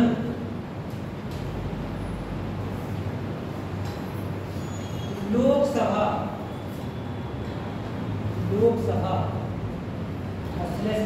विधानसभा यानी कि केंद्र में लोकसभा और राज्य में विधानसभा, लोकसभा या फिर राज्यसभा नहीं विधानसभा की अनुमति के बिना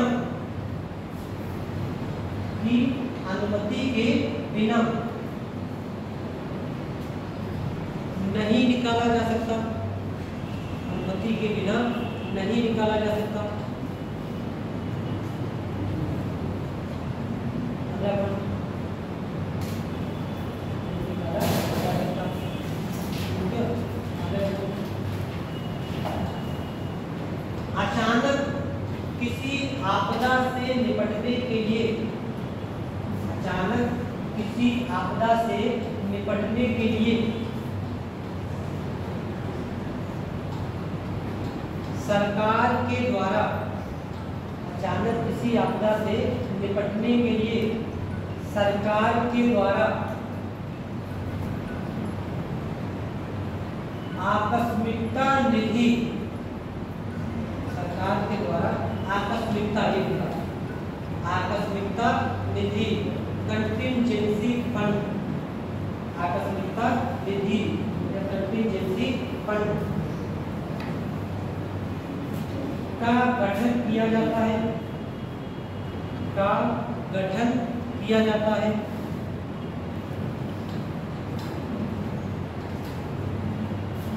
ठीक है, सरकार के द्वारा आकस्मिकता निधि, आकस्मिकता या कंटिंजेंसी फंड का गठन किया जाता है। अगला पॉइंट, आकस्मिकता निधि का संचालन,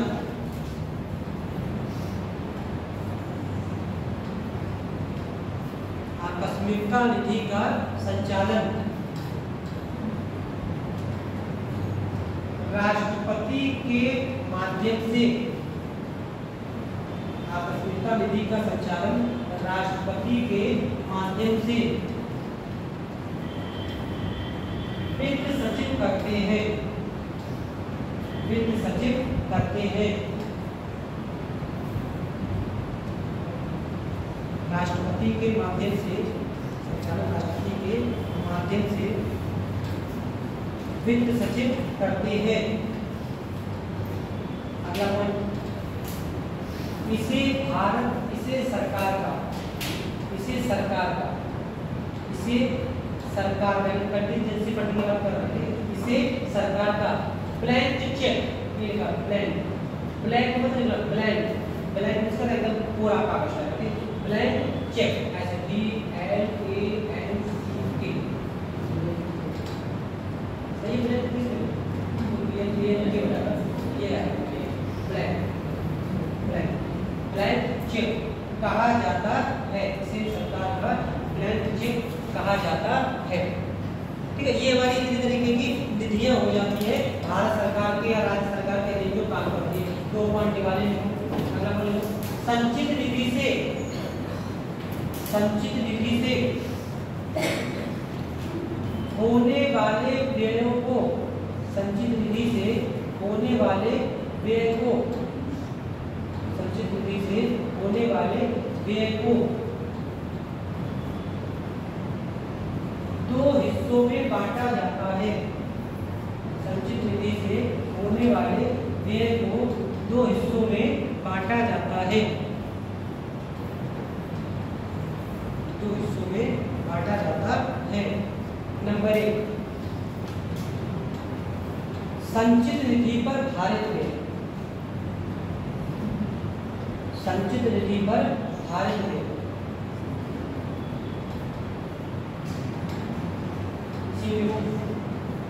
संचित निधि पर भारित व्यय, इसमें सामान्य चर्चा होती है, इसमें सामान्य चर्चा होती है किंतु वोटिंग नहीं होती। संचित निधि में भारित व्यय देखो, इसमें सामान्य चर्चा होती है किंतु वोटिंग नहीं होती। तो ये तो बताना पड़ेगा कि यहाँ कितना कितना पैसा किसको किसको कौन कौन से सैलरी में देना है, लेकिन ये नहीं दिया जाएगा कि नाचे ज़्यादा कितना पैसा तो खर्च करना ही करना है। ठीक है, तो इस पर चर्चा सामान्य चर्चा होगी, ज़्यादा चर्चा भी नहीं होगी, फॉर्मेलिटीज में चर्चा की जाएगी और इसे वोटिंग इस पर नहीं कराया जाएगा। नंबर 2, संचित निधि पर किए जाने वाले तो वोटिंग नहीं होगी। और इसमें को अगला पॉइंट, संचित निधि से किए जाने वाले व्यय,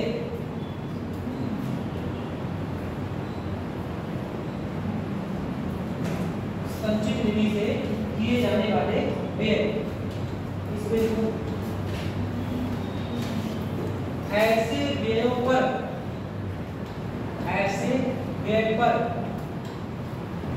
संसद में चर्चा की जाती है और वोटिंग भी की जा सकती है देखो ये चीज ध्यान रखो कि संसद में हमेशा वोटिंग नहीं होती है। बहुत सी चीजें ऐसी होती हैं जिनके लिए कई बार वोटिंग की जरूरत नहीं होती है। जैसे मान लीजिए कोई प्रस्ताव वगैरह है, कुछ भी है, वहां पर पहले वोटिंग ना कराकर पहले ध्वनि मत से देखा जाता है। ठीक है, कि जैसे मान लिया पूछ लेते कोई विधेयक आया, पूछ लिया, उससे बताओ इसके पक्ष में कितने लोग हैं, कुछ लोगों ने कह दिया यस कर दिया, कुछ लोगों ने इसके विपक्ष में कितने लोग हैं, कुछ लोगों ने नो कर दिया। अगर यस वाली आवाज ज्यादा हो तो ये मान लिया जाता है कि हाँ ज्यादा लोग हैं, तो ऐसे ध्वनि मत से 5 मान लिया जाता है। लेकिन अगर कोई उसका ये करेगा ये जो गलत हुआ है वोटिंग करा जाए तो वोटिंग करा देता है। जैसे जब विपक्ष में लग जाए कि हाँ नहीं पक्ष में ज्यादा लोग हैं या पक्ष को लग जाए विपक्ष में ज्यादा लोग हैं तो वोटिंग की कहते हैं ध्वनि मत से 5 हो जाता है। अगर यहाँ पर चर्चा के बाद अगर वोटिंग की जरूरत है तो वोटिंग करा देंगे, अन्यथा नहीं कराएंगे, ऐसे करके काम होगी। ये चीजें हमारी हिंदी हो जाती है। क्लियर है तक की बात है। आप देखो एक चीज और देख लेते हैं। अगला हमारा जाता है वित्त आयोग। अगला हमारी संस्था है, संस्था कौन सी है? वित्त आयोग। केंद्र राज्य संबंधों से संबंधित है, कौन सी है? वित्त आयोग। ये हमारा वित्त आयोग कहाँ का है? केंद्र का है। वित्त आयोग कहाँ का है? केंद्र का हमारा वित्त आयोग है। केंद्र के वित्त आयोग का प्रावधान 2 आर्टिकल में है, आर्टिकल 280 और आर्टिकल 281। ठीक, 2 आर्टिकल ध्यान रखिए, केवल 280 ही नहीं है। ठीक है, 281 में थोड़ा सा प्रावधान है, देखेंगे क्या क्या प्रावधान है। तो वित्त आयोग की अगर बात करें तो वित्त आयोग के बारे में कहा गया है कि संविधान लागू होने के 2 वर्ष बाद या 2 वर्ष के भीतर और उसके बाद प्रत्येक 5 वर्ष तक राष्ट्रपति एक वित्त आयोग का गठन करेंगे। राष्ट्रपति एक वित्त आयोग का गठन करेंगे। आर्टिकल 280 में बात कही गई है कि संविधान प्रारंभ होने के 2 वर्ष के भीतर और उसके बाद हर 5वें वर्ष ये क्या करेंगे? एक वित्त आयोग का गठन किया जाएगा, जिसके द्वारा राष्ट्रपति। ठीक, तो पहला पॉइंट तो ध्यान रखना है कि वित्त आयोग प्रत्येक 5वें वर्ष आता है। किसके द्वारा गठित किया जाता है? राष्ट्रपति के द्वारा इसका गठन किया जाता है। पहला पॉइंट। दूसरा पॉइंट इसके बारे में आपको पता है कि राष्ट्रपति जो वित्त आयोग का गठन करेगा, इस वित्त आयोग का स्ट्रक्चर क्या होगा? इस वित्त आयोग के स्ट्रक्चर की अगर बात करें, क्या इसका स्ट्रक्चर होगा? तो वित्त आयोग में हमारा एक अध्यक्ष और 4 सदस्य। वित्त आयोग में एक अध्यक्ष होगा और 4 हमारे सदस्य होंगे और ये रिकमेंडेशंस दे देते हैं। इसके बाद ऐसा नहीं कि इनका ये निश्चित कार्यकाल नहीं कोई रहेगा कि इनका गठन किया जाता है। वित्त को आवंटन से संबंधित सिफारिश होगी, सिफारिश दे देंगे, फिर इसकी सिफारिश से 5 वर्ष तक हमारी लागू रह जाती है। इस तरीके से मतलब स्ट्रक्चर की बात करें, एक अध्यक्ष होगा और 4 हमारे इस वित्त आयोग में सदस्य होते हैं। सामान्यतः सदस्य वो होते हैं जो हाईकोर्ट के सामान्यतः जो न्यायाधीश बनने के योग्य व्यक्ति हो या फिर जिनको कानून वगैरह की जानकारी होती है, जो लोक सेवक रहने लायक व्यक्ति होते हैं, इस तरह जिनको थोड़ी सी लोक सेवा वगैरह की दीक्षा कर लो, ऐसे लोगों को हम लोग क्या करते हैं? वित्त आयोग में शामिल करते हैं। एक अध्यक्ष हो जाएगा और 4 हमारे सदस्य हो जाएंगे। ये बेसिक बातें आपको ध्यान रखनी है वित्त आयोग के बारे में। अब देखो ये चीज आ रही है आपसे अगर क्वेश्चन है केंद्रीय वित्त आयोग। केंद्रीय वित्त आयोग इसका प्रावधान अगर आपसे पूछा जाए कि केंद्रीय वित्त आयोग का प्रावधान कौन से आर्टिकल में है? कौन से आर्टिकल में हो जाएगा? आर्टिकल 280। आर्टिकल 281 में इसकी रिपोर्ट का प्रावधान। ठीक है, ध्यान रखना है, इसको भी देखेंगे। आर्टिकल 281 में वित्त आयोग की रिपोर्ट का प्रावधान किया गया है। वित्त आयोग का प्रावधान 280 में। ठीक, तो आर्टिकल 280 में केंद्रीय वित्त आयोग का प्रावधान है। लेकिन अगर आपसे क्वेश्चन आ जाए राज्य वित्त आयोग, राज्य वित्त आयोग, अब बताओ कौन से आर्टिकल? राज्य वित्त आयोग कौन से आर्टिकल? 283 243 आई भाई, आई भाई अलग अलग है, ये भी आई दो है, ठीक है। एक है 243 आई और 243 आई, 243 आई और 243 आई। जब पंचायतों के लिए यही वित्त आयोग काम करता है तो कौन से अनुच्छेद से शक्तियां देता है? 243 आई से शक्तियां देता है। और जब नगर पालिकाओं के लिए काम करता है तो नगर पालिकाओं के लिए काम करने के लिए कौन से अनुच्छेद से शक्तियां देता है? 243 आई से शक्तियां देता है। यहाँ पर आपस में एक दूसरे को आकर लगा, ठीक है, ध्यान रखना। जब वो पंचायत के हम लोग देखेगा, जब आगे पंचायत का डिटेल में आएगा हम लोग देखेंगे। यहाँ पर करके देखेंगे तो 243 से लेकर 243 A B C D E F G H I J K L M N O कितने हमारे पंचायत से संबंधित आर्टिकल, ठीक है। वैसा आर्टिकल से याद रखना है, याद होना सारी, ठीक है, सारे याद रखिए। 243 से लेकर 243 हो सकती है कौन सा किससे संबंधित है? पंचायती राज से संबंधित। आराम से आप बोल रहे हैं यही हमारा क्या आ जाएगा, वो पंचायत आ जाएगा और यही हमारे नगर पालिका आएगी, वहां पर भी आ जाएगा। आराम से आप बोले तो कैसे करके आप रखेंगे? ये स्टार्टिंग के 3 छोड़, स्टार्टिंग के 3 हम छोड़ देंगे। इसके बाद देखो 243 सी, सी से क्या बनता है? कंपोजिशन, सी से बन जाएगा कंपोजिशन। 243 सी में क्या है? इनके कंपोजिशन, गठन की बात की, संगठन क्या है इनके कंपोजिशन में शामिल होगा। प्रधान होंगे, सदस्य होंगे, ब्लॉक प्रमुख होंगे, ब्लॉक सदस्य होंगे, ये सब होते हैं। तो सी मतलब कंपोजिशन। टी, टी का मतलब होगा डिबेट, डिबेट बहस करना। कौन सी चीज पे डिबेट होती है? सब आरक्षण मिलना चाहिए, नहीं मिलना चाहिए, आरक्षण हो जाए डिबेट होती है। तो पंचायतों में आरक्षण कौन से आर्टिकल में है? 243 डी, डी मतलब डिबेट, याद हो गया आराम से। अब लिख लो दोबारा 243 ई, ई से मतलब हो गया एंड, ई से मतलब क्या हो गया? एंड, इसका मिलकर एंड हो जाएगा, मतलब कार्य का। 243 ई में क्या है? ई मतलब एंड, मतलब कार्य का कभी समाप्त हो जाएगी। एफ, एफ मतलब फेल हो गए, एफ मतलब फेल हो गए और फेल मतलब अयोग्य हो गए, ठीक है। तो योग्यता अयोग्यता कौन से में है? 243 एफ। जी, पार्लेजी इसकी खाते हैं, पार्लेजी इसकी खाते हैं। और जैसे पार्लेजी इसकी खाते क्या है? भूख लगी बहुत ज्यादा, पार्लेजी इसकी खाते शरीर में एनर्जी आ गई, शक्तियां आ गई, ठीक है, शक्तिमान हो गए। तो 243 जी में क्या है? पार्लेजी शक्तियां, पंचायतों की शक्तियां। एच आई जे तीनों उठा इकट्ठे। एच आई जे को अगर हम लोग देखें कौन सा शब्द बनेगा? हाईजैक। हाईजैक को क्या कर दिया? हाईजैक। अगर किसी को हाईजैक मतलब क्या कर? किडनैप कर देगा, ठीक है। हाईजैक मतलब किडनैप कर, जब किसी बस को या ट्रेन को या फिर प्लेन वगैरह को हाईजैक कर, आप उसका किडनैप करें तो हाईजैक बोलेंगे। किसी आदमी को भी करेंगे उसको किडनैप बोल देते, ठीक है। ऐसे भी किडनैप करना, जब किसी को हाईजैक करते हैं, किडनैप करेंगे उसका तो क्या करें? पैसा लाओ लेके जाओ, मैंने बोलते नहीं बोलते मतलब पैसा। इन तीनों डिस्टर्ब करता है पैसा, बीच में आएगा एच आई, आई में क्या? पैसा मतलब कितना रात का बैलेंस कंडीशन, ठीक है। के ये बचा, के इसको छोड़ दो, इसमें हमारा निर्वाचन आएगा, इसमें कोई ट्रिक ना लगाओ, ये ठीक बचेगा, ठीक है। बाकी देखो एड, एड मतलब लागू होना, एड से लागू कहां-कहां इनको लागू करेंगे। एड मतलब मना करना, कहां-कहां लागू नहीं करेंगे।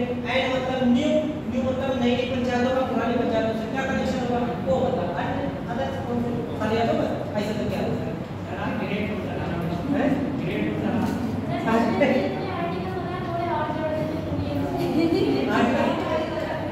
आर्टिकल भारी हो जाता है, ज्यादा हो जाता है। नहीं सर, ये भी सीढ़ी थोड़ी और हां याद करना। अभी इसके बाद जेड आएगा और जेड के आगे भी एबीसीडी होती है, पता नहीं बताया।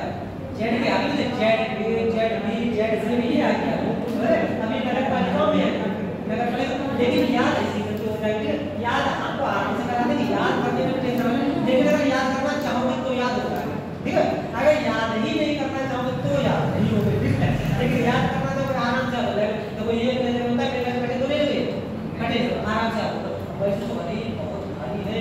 243 से लेके 243 तक ये कहीं नहीं याद होता, इतने सारे काम से याद हो जाएंगे, आराम से आप ऐसे करेंगे। सी मतलब कंपोजिशन, डी मतलब डिबेट, डी मतलब एंड रिस्पांस, एफ मतलब फेल हो गए, जी मतलब पार्टनरशिप, पैसे सकते हैं एच आई जे हाईजैक का पैसा दो तो छोड़ेंगे नहीं तो नहीं छोड़ेंगे। के छोड़ दो, केवल नहीं करेंगे। एड मतलब लागू करना, एंड मतलब मना करना, एंड मतलब नई पंचायतों का संबंध वो मतलब अन्य प्रावधान ऐसे वाला नगर पालिका और नगर पालिका। तो आई में क्या है? आई में हमारी पंचायत है का ये एक राज्य वित्त आयोग का कॉन्सेप्ट किया गया है। आई बाई दोनों मिला आई वाई ऐसा बता रहा हूँ। आई में भी वित्त आयोग है और वाई में भी वित्त आयोग है। आई में किसके लिए वित्त आयोग है? पंचायतों के लिए वित्त आयोग है। और वाई में किसका वित्त आयोग है? ऐसी थोड़ी आर्टिकल याद रहेगा, ऐसे करके आर्टिकल याद कर ले तो आर्टिकल याद रहेगा, वरना गिनते रह जाओगे खाली, समझ रहे? ऐसे करके याद करो, आर्टिकल सारे याद हो जाएंगे। तो देखो वित्त आयोग के बारे में पहला पॉइंट ध्यान रखना है कि 2 वर्ष के भीतर और उसके प्रत्येक 5 वर्ष पर राष्ट्रपति क्या करेंगे? ये वित्त आयोग का गठन करेंगे। ये बात स्ट्रक्चर की बात करें, इसमें एक अध्यक्ष होते हैं और 4 हमारे सदस्य होते हैं। फिर इसके बाद अगर इसके कार्य की बात केंद्र के वित्त आयोग के अगर कार्य की बात करें तो ये क्या करते हैं? ये वित्त आयोग स्टैट्यूटरी ग्रांट इसकी सिफारिश करते हैं। बिना कॉपी में देखे फटाक से आर्टिकल बता दो। स्टैट्यूटरी ग्रांट 275 में आपको याद है, इसके लिए याद नहीं रहता। 275 क्या है? Statutory grant. इसी विधि का वित्त आयोग की सिफारिश पर क्या किया जाता है? स्टैट्यूटरी ग्रांट दिया जाता है। किसके द्वारा? किसको? सेंटर द्वारा। स्टेट सेंटर को दे सकता है, नहीं ये वाला नहीं दे सकता है, 282 का दे सकता है और डिस्क्रिशनरी है, ठीक है, ये वाला नहीं देगा, ठीक है, ये केवल अगर सेंटर देगा स्टेट को। 282 के तहत स्टेट दे सकता है सेंटर को, ठीक। तो स्टैट्यूटरी ग्रांट किसी वित्त आयोग की सिफारिश पर राज्यों को आवंटित किया जाता है। इसका और क्या काम होता है? इसका ये काम होता है कि केंद्र को कितना हिस्सा मिलेगा और राज्य को कितना हिस्सा मिलेगा, ठीक है। जितना भी हमारा राजस्व वगैरह इकट्ठा होता है उस पूरे टैक्स वगैरह टैक्स वगैरह इकट्ठा होता है, इस टैक्स में केंद्र को कितना मिलेगा और राज्य को कितना मिलेगा, ये कौन डिसाइड करता है? वित्त आयोग डिसाइड करेगा। और अगर देखें, अब मान लिया जैसे मान लिया इन्होंने कह दिया कि राज्यों को 42% दे दो, ठीक है, कह दिया कि 38% केंद्र ले और 42% किसको दे दे? 42% राज्यों को दे दे। अब 42% जो राज्यों को मिलेगा मतलब 28 राज्य हैं, यदि को मिलेगा तो ये बताओ 42% में जितना भी पैसा बना है वो 28 के 28 राज्यों को बराबर बराबर दे दिया जाए, ना दिया जाए, सही है? ये बराबर बराबर दे दिया जाए।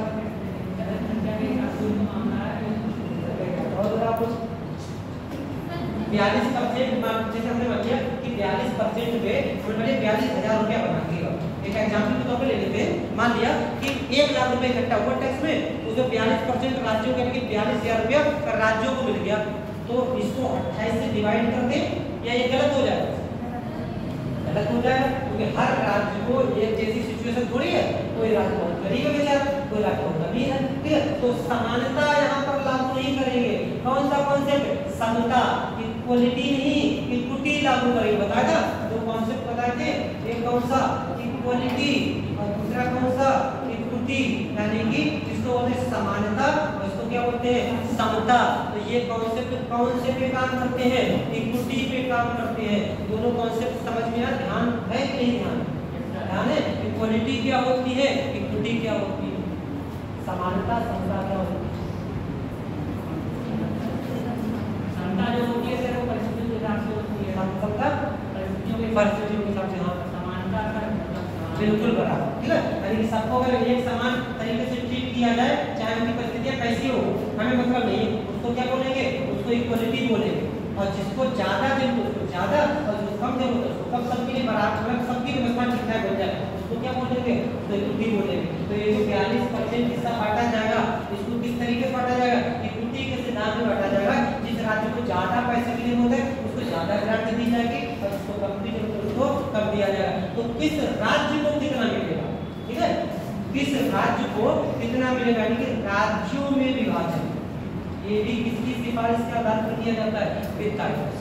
सरकार नहीं डिसाइड करेगी कि अच्छा ऐसा करते हैं, उत्तर प्रदेश को थोड़ा ज्यादा दे देते हैं और पश्चिम बंगाल को 3-5 करते हैं, पश्चिम बंगाल को थोड़ा कम कर देते हैं, ऐसा करते नहीं, ऐसा नहीं कर सकते। ये कौन डिसाइड करेगा? ये वित्त आयोग डिसाइड करेगा कि कौन से राज्य को कितना ग्रांट देना। क्लियर है बात? ये हमारे काम किए जाते हैं वित्त आयोग। पिछली बातें हमारी होती है वित्त आयोग, नोट कर लो। वित्त आयोग, वित्त आयोग अनुच्छेद 280 एवं अनुच्छेद 281, अनुच्छेद 280 एवं अनुच्छेद 281। इसके देखो पहला पॉइंट, अनुच्छेद 280 के अनुसार, अनुच्छेद 280 के अनुसार संविधान प्रारंभ होने के, अनुच्छेद 280 के अनुसार संविधान प्रारंभ होने के, अनुच्छेद 280 के अनुसार संविधान प्रारंभ होने के 2 वर्ष के भीतर,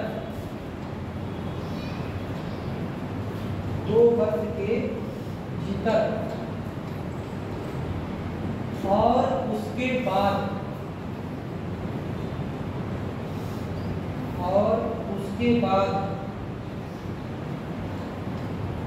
प्रत्येक 5 वर्ष पर, प्रत्येक 5 वर्ष पर राष्ट्रपति, राष्ट्रपति वित्त आयोग का, वित्त आयोग का गठन करेंगे,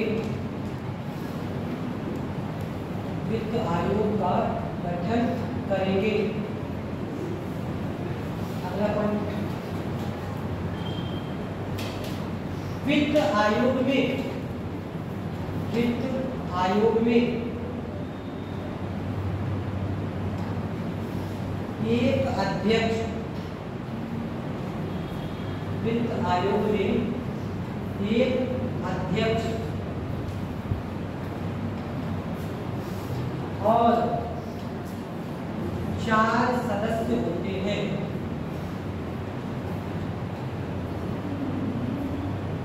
4 सदस्य होते हैं। अगला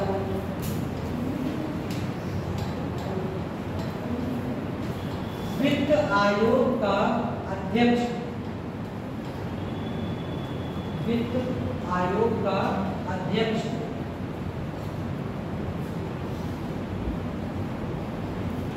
वित्त आयोग का अध्यक्ष सामान्यतः लोक सेवा का अनुभव, लोक सेवा सिविल सर्विसेज, सामान्यतः लोक सेवा का अनुभव, लोक सेवा का अनुभव रखने वाला, लोक सेवा का अनुभव रखने वाला होता है, लोक सेवा का अनुभव रखने वाला होता है। जबकि सदस्य,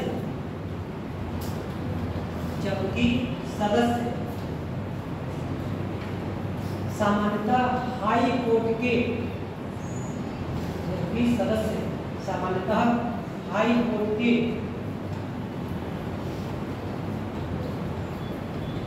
न्यायाधीश की योग्यता रखते हैं, न्यायाधीश की योग्यता रखते हैं। ठीक है, ये हो गया। अगला पॉइंट, वित्त आयोग के कार्य, वित्त आयोग के कार्य। एक बार जरा गूगल सर्च कर लेना, हमें एग्जैक्ट याद नहीं आ रहा है, पहला वित्त आयोग है वो केसी नियोगी के अध्यक्ष का बना था। एक बार चेक कर लेना, या हम कल चेक करके बता देंगे। केसी नियोगी, एक बार चेक कर लेना कि ये सही है कि हमें गलत याद आ रहा है। एक बार चेक कर लेना कि पहला जो वित्त आयोग था उसके अध्यक्ष को केसी नियोगी, तो एक बार चेक कर लेना। ठीक है, अगर या हम इसको कंफर्म कर देंगे, चाहे गूगल कर लेना, पहला वित्त आयोग में अध्यक्ष केसी नियोगी, एक बार देख लेना। ठीक है, हमें इसमें कुछ डाउट हो रहा है, देख लीजिए। अगला लिख लो कार्य, अगला लिख लो कार्य, हाँ कार्य, देखिए वित्त आयोग के कार्य, वित्त आयोग के कार्य, वित्त आयोग के कार्य। इसे जो पहला पॉइंट, पहला पॉइंट, वित्त आयोग की सलाह पर, वित्त आयोग की सलाह पर, वित्त आयोग की सलाह पर स्टैट्यूटरी ग्रांट, स्टैट्यूटरी, स्टैट्यूटरी यानी कि वो विधिक अनुदान, स्टैट्यूटरी ग्रांट, वित्त आयोग की सलाह पर स्टैट्यूटरी ग्रांट का आवंटन, स्टैट्यूटरी ग्रांट का आवंटन किया जाता है, स्टैट्यूटरी ग्रांट का आवंटन किया जाता है। अगला पॉइंट, केंद्र और राज्यों के बीच, केंद्र और राज्यों के बीच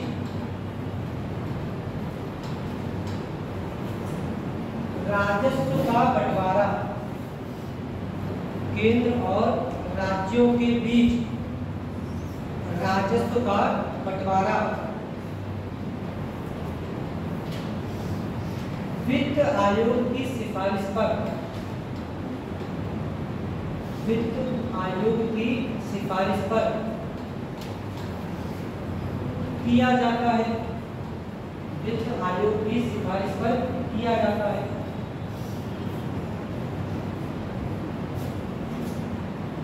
अगला पॉइंट, किस राज्य को, किस राज्य को, किस राज्य को कितना हिस्सा मिलेगा, किस राज्य को कितना हिस्सा मिलेगा, ये वित्त आयोग की सिफारिश पर, ये वित्त आयोग की सिफारिश पर निर्भर करता है, ये वित्त आयोग की सिफारिश पर निर्भर करता है। ठीक है, ये हो गया दो पॉइंट इसके बारे में, जो ये राज्य वित्त आयोग है, ये बिल्कुल ऐसे लगे। अनुच्छेद 243 आई, अनुच्छेद 243 आई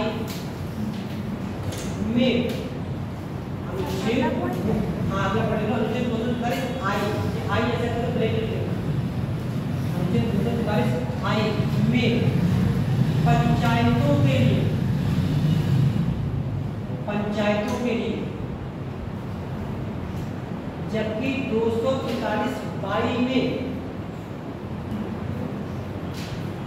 जबकि 243 बाई में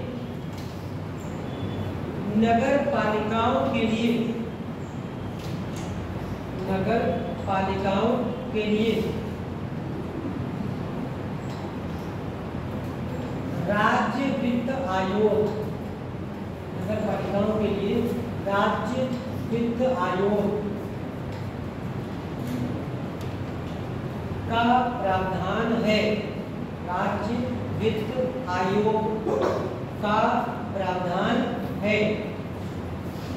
ठीक है, ये इतनी चीज हमारी हो गई राज्य के बाकी के संबंधों के बारे में। अब एक चीज और आ जाएगी, मुख्य रूप से किसके किसके केंद्रित है, केंद्र और राज्यों के बीच में। अब राज्यों और राज्यों के बीच में भी कुछ ना कुछ संबंध होते हैं, इंटर स्टेट रिलेशन, उसमें आपके कुछ टॉपिक्स आ जाएंगे, इंटर स्टेट रिलेशन की ये बात चेक कर लेना। ठीक है, कैसी नियोगी पर बिल्कुल कर लेना। यहाँ पहले वित्त आयोग के अध्यक्ष, इसको एक बार चेक कर लेना, आगे कंफर्म करने अचानक ध्यान नहीं आ रहा है। पहले वित्त आयोग के अध्यक्ष देखो कैसी नियोगी ही है या और कैसी नियोगी, सही है, हाँ ये थोड़ा सा चाव था, तो ये चेक नोट कर लेना कि जो प्रथम वित्त आयोग है, प्रथम वित्त आयोग के अध्यक्ष कौन थे, केसी नियोगी। तो एक पॉइंट और प्रथम वित्त आयोग के अध्यक्ष केसी नियोगी थे, प्रथम वित्त आयोग के अध्यक्ष केसी नियोगी थे,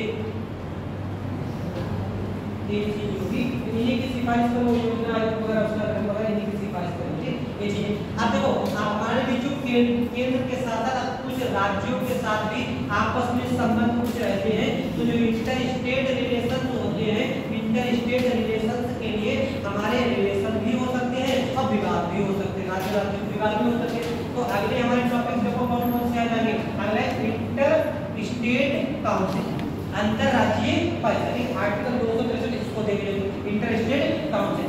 इसी के साथ साथ ये तो जो हमारी कॉन्स्टिट्यूशनल बॉडी है, आर्टिकल में कुछ हमारी स्टैट्यूटरी बॉडी होती है, उनको लोग कहते हैं जोनल काउंसिल, जोनल काउंसिल यानी कि क्षेत्रीय परिषद है, वो क्षेत्रीय परिषद है, ये होती है। इसके साथ साथ और हमारे होते हैं inter state river water dispute, ठीक है। तो राज्य में नदियां बह रही है तो नदियों को लेकर कई बार विवाद होता है, तो inter state river water dispute का आपस में किस तरीके से डिवेलपमेंट होता है इसको देखेंगे। 3 टॉपिक हमारे यहाँ पर आ जाएंगे ये, और फिर 3 टॉपिक को देखने के बाद हम ये देखेंगे केंद्र और राज्य में विवाद के कारण क्या क्या है। आपको विवाद के में कई बार कारण बता दें केंद्र और राज्य में, जैसे कि राज्यपाल की नियुक्ति, राज्यपाल की नियुक्ति केंद्र और राज्य में विवाद का एक कारण, क्योंकि राज्यपाल कौन होते हैं, राज्य के हेड होते हैं, लेकिन उनकी नियुक्ति कौन करता है, केंद्र करता है, राष्ट्रपति करता है। तो सीधी सी बात है कई बार राज्य के केंद्र के कंट्रोल में काम करते हैं। दूसरा ऑल इंडिया सर्विसेज, ठीक है, ऑल इंडिया सर्विसेज भी कई बार जो है विवाद का कारण बन जाती है, क्योंकि ये होते किसके हैं, केंद्र सरकार के हैं, लेकिन काम कहाँ करते हैं, राज्यों को काम करते हैं। और अगर देखें आर्टिकल 356 इसका मिसयूज करना, ये भी कई बार जो विवाद का कारण बन जाता है। और कई बार इनडायरेक्टली मतलब डायरेक्ट नहीं होता, 249 वगैरह जो होते हैं ये विवाद के कारण बन जाते हैं, क्योंकि 249 में क्या राज्य सूची के कानून बनाते हैं, बहुत रेयर सिचुएशन है, लेकिन इसको मान सकते हैं विवाद का ये कारण। फिलहाल ये 3 तो हमारे मुख्य रूप से विवाद के कारण है, इनमें भी सबसे बड़ा कारण कौन सा है, 356, ठीक है। तो 3 विवादों के समाधान के लिए कुछ आयोग गठित किए गए सरकार के द्वारा। बीच जो आयोग गठित किए गए उनमें हम कई आयोग देखेंगे, लेकिन मुख्य रूप से 2 आयोग, ये कौन है, एक का नाम है सरकारिया आयोग, सरकारिया आयोग, एक इसको देखेंगे, इसके द्वारा क्या क्या सिफारिशें की गई है, और दूसरा देखेंगे कुंची आयोग, कुंची आयोग। बाकी राजमंडल समिति वगैरह और भी है, मुख्य रूप से सबसे मेन 2 आयोग है, एक सरकारिया आयोग और दूसरा कौन सा, कुंची आयोग। इन दोनों की सिफारिशों को काफी कुछ हद तक मान भी लिया गया है, तो हमारे स्टेट रिलेशन में काफी हद तक पहले से सुधार है। तो कौन कौन सी सिफारिशें की क्या क्या रही है उसको देखेंगे। मेरे ख्याल से कल आपका ये सेपरेशन रिलेशन समाप्त हो जाएगा, कल आपका पहले समाप्त हो जाएगा, इसके बाद शायद अगला टॉपिक आपका इमरजेंसी का, ठीक है, अगला टॉपिक हाँ जी, ठीक है, जिसका भी क्वेश्चन किसके किसके थे, और मंतशा नहीं है, कोई बात नहीं, चलो क्वेश्चन क्या है